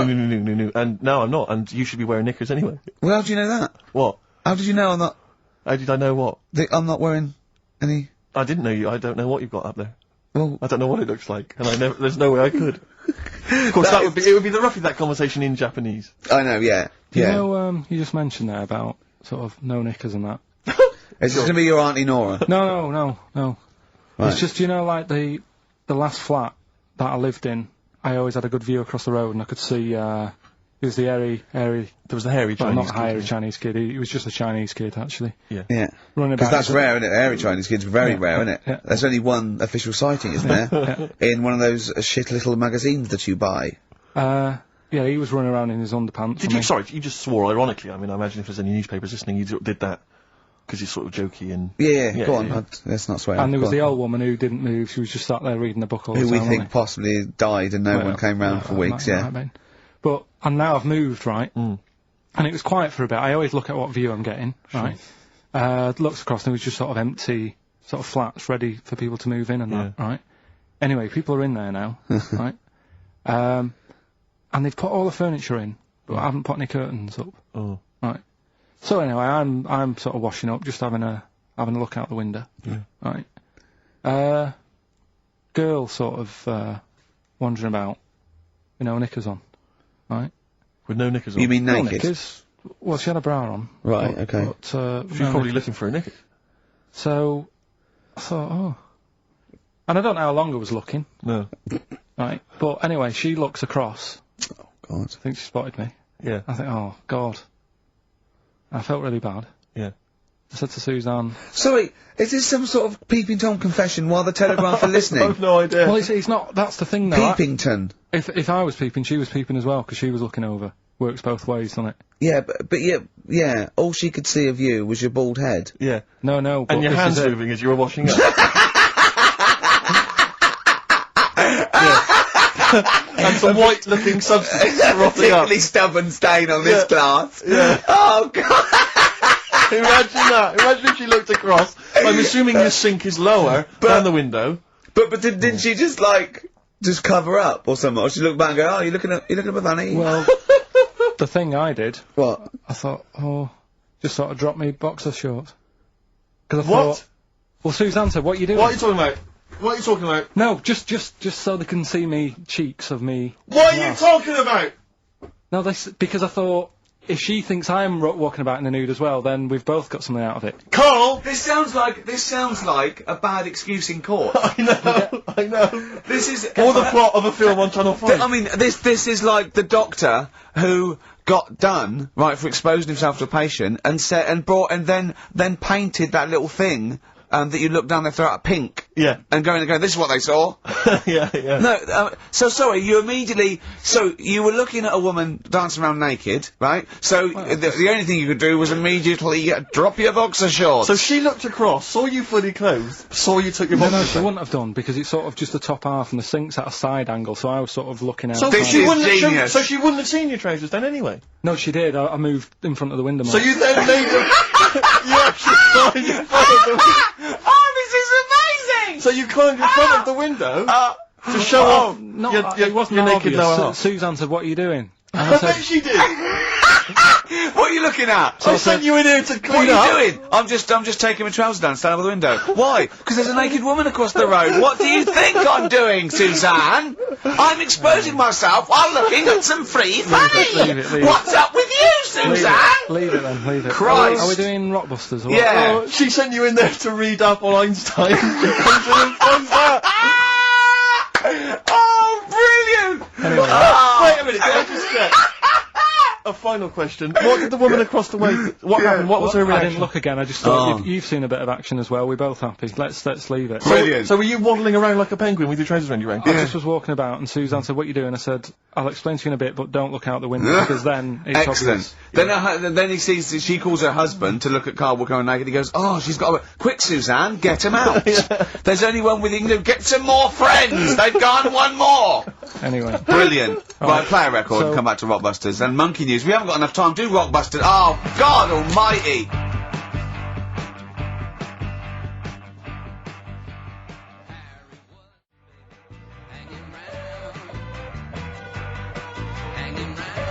Hanging round of Transformer. A little bit of Lou Reed. Nearly finished. 12 minutes until We Are No More. But don't forget, Monkey News still to come. Well, yeah, don't forget that. Monkey News still to come. But now the answers to Rockbusters. Right, do the clues. alright, the first clue was this vegetable started its life down under. The initials were KO. That was Collie Osborne. Alright? Collie Osborne. The second one was... No, what are we letting that go? Yep. We haven't got time, Rick. Well, it's just not the word. We haven't got time, Rick. Also, cauliflowers don't start down under. They're on top. It's not like carrots. No, down under is in Osborne. Osborne, born in Oz. Osborne. Right. Collie. I thought you meant started. Her name's not Collie. Right, the second one was the things that you normally find on the beach. Right, they've been found floating around the moon. That's the space shells. Right, specials. We're going to just tweak it a bit. This is rubbish. I mean, I tell you, no, this isn't even funny though. I mean, they're no good at all. Cryptic. It's not cryptic. It's say wrong. cryptic. It's We not always say cryptic. The last one was well, if you put that many in the post, I'm surprised I didn't receive one. Go on. That's FC 50 cent. Right? What? 50 cent. It was 50 cent. I didn't receive any, so who's... Collie Osborne. Collie. Her name's not Collie. Her name is not Collie. Doesn't matter. It doesn't matter. Well done to Gina Ferry, who has emailed in. She's got all those answers right. Yeah, just emailing your address and that. And Yeah, email that. You're in, such Gina. an idiot, Karl. As are you, Gina. all right.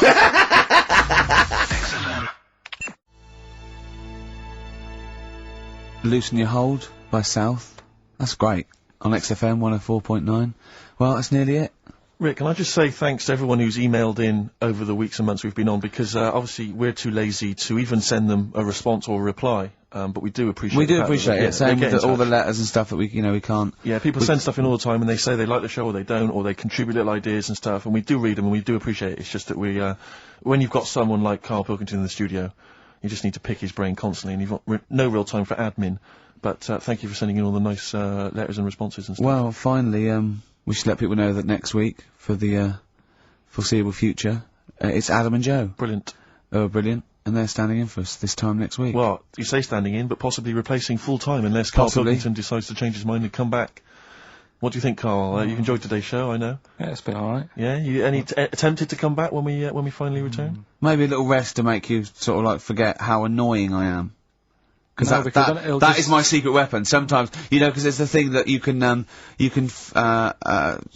fleece a sheep as many times as you want, but you can only skin it once. Sure. So what I do is sort of like, I fleece you. I never actually completely lose a friend. I tease them and talk to them to the point where they're going to leave me, and I go, oh, anyway, how you doing? They go, I'll sort of confuse them. Yeah. And that's what I've done with you today. And I think, over the next couple of months, where I'm sort of nicer on the phone, I'm not squeezing your head, you'll go, he's alright, Rick, what? Yeah, And then I'll get you back in agree it. to it, And then I'll Yeah, exactly absolutely rip you to pieces I'll again. be dealing with. So, but hopefully, and also, unlike a lot of my friends who are clever, I don't have to worry about you because you will forget. Because you've got a tiny little intellect. And I'll, do you know what I mean? You'll Steve? forget this conversation even took place. Anyway, it's what everyone's been waiting for. For the It's what last Karl time. exists for the last time. It's Monkey News. Play the jingle. Oh, chimpanzee that! Monkey News. Right, are you familiar with 100th Monkey?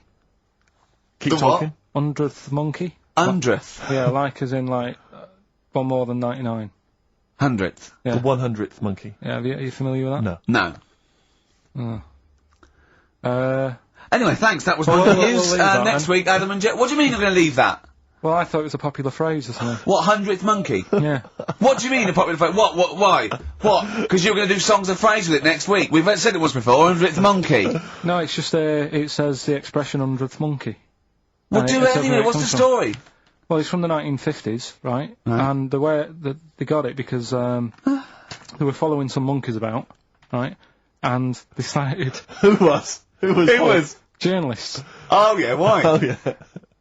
just to see what they're up to. Right? Okay, so they're following some monkeys around, yeah. What was it? What, a documentary? Anyway, one of them Come on! Come on! washed some potatoes. Right, okay. Right, let's leave that. Right, let's leave. Wait a Let's minute, leave that one. wait, come on! A monkey washing potatoes? Can we leave that one? No, No! you cannot. It's You've the got last to do it monkey now. movie. They're following a, what is it? Sort of like a family. Is it a family of monkeys or a... It was just one chimp and it was washing a potato and he thought, that's a bit odd. Right? Yeah. Oh, And then yeah. it turns out that ended up teaching another monkey Yeah. how to wash a potato. No, they do it. They go down and wash them in the sea because they like the taste of salt. And The weird thing is, though, they when pass it on. got to the 100th monkey, right, even though it hadn't been taught how to wash a potato, Yeah. it automatically knew. It knew what to do. What do you don't know what mean? you're talking What do you about. mean? It was in them.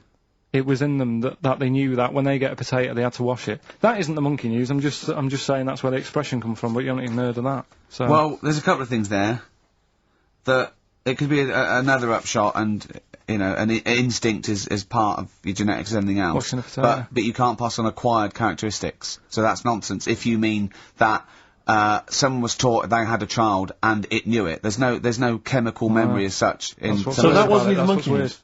No, the monkey news. You know, we've covered a lot of stuff. There was sad stuff, wasn't there? Yeah. There's some funny stuff in there. You know. Yeah. Um, Do monkey Playing news. robbers and that. Football team. A monkey football team? Yeah, in Costa Rica. Oh, yeah. Got all the team members here, right? Right. All the different things. Little goalkeeper. Apparently he's on transfer from some other club. But the bit that got me attention is, apparently he's a holder of PhD of physics. Do you want to have a look at that? What, Steve? the goalkeeper? Yeah, just the goalkeeper. The others haven't done that much. The others haven't done that much. Well, I believe that he's got better exam results than you, Carl, but I don't believe he's got a PhD in physics. Obviously. guy. Do you know what the name of the team is? Coconuts. Oh! So if the Telegraph are listening, that is the sort of quality entertainment you get. Well, you don't anymore. Let's just put a song on then. Yeah, that's the end. Goodbye, everybody. what do you Have want to a leave? have a lovely summer. Yeah, have The a rest great of time. it, and we might see you in October. We might not. It's up to Karl Pilkington. Chances are slim. So call 0207 766 6000. Ask for Karl Pilkington. Or email him. What's this? Or This is Tim Buckley to end with. I think you'll enjoy this. It's called Once I Andrew Was. Phillips. Call Andrew Phillips. See ya.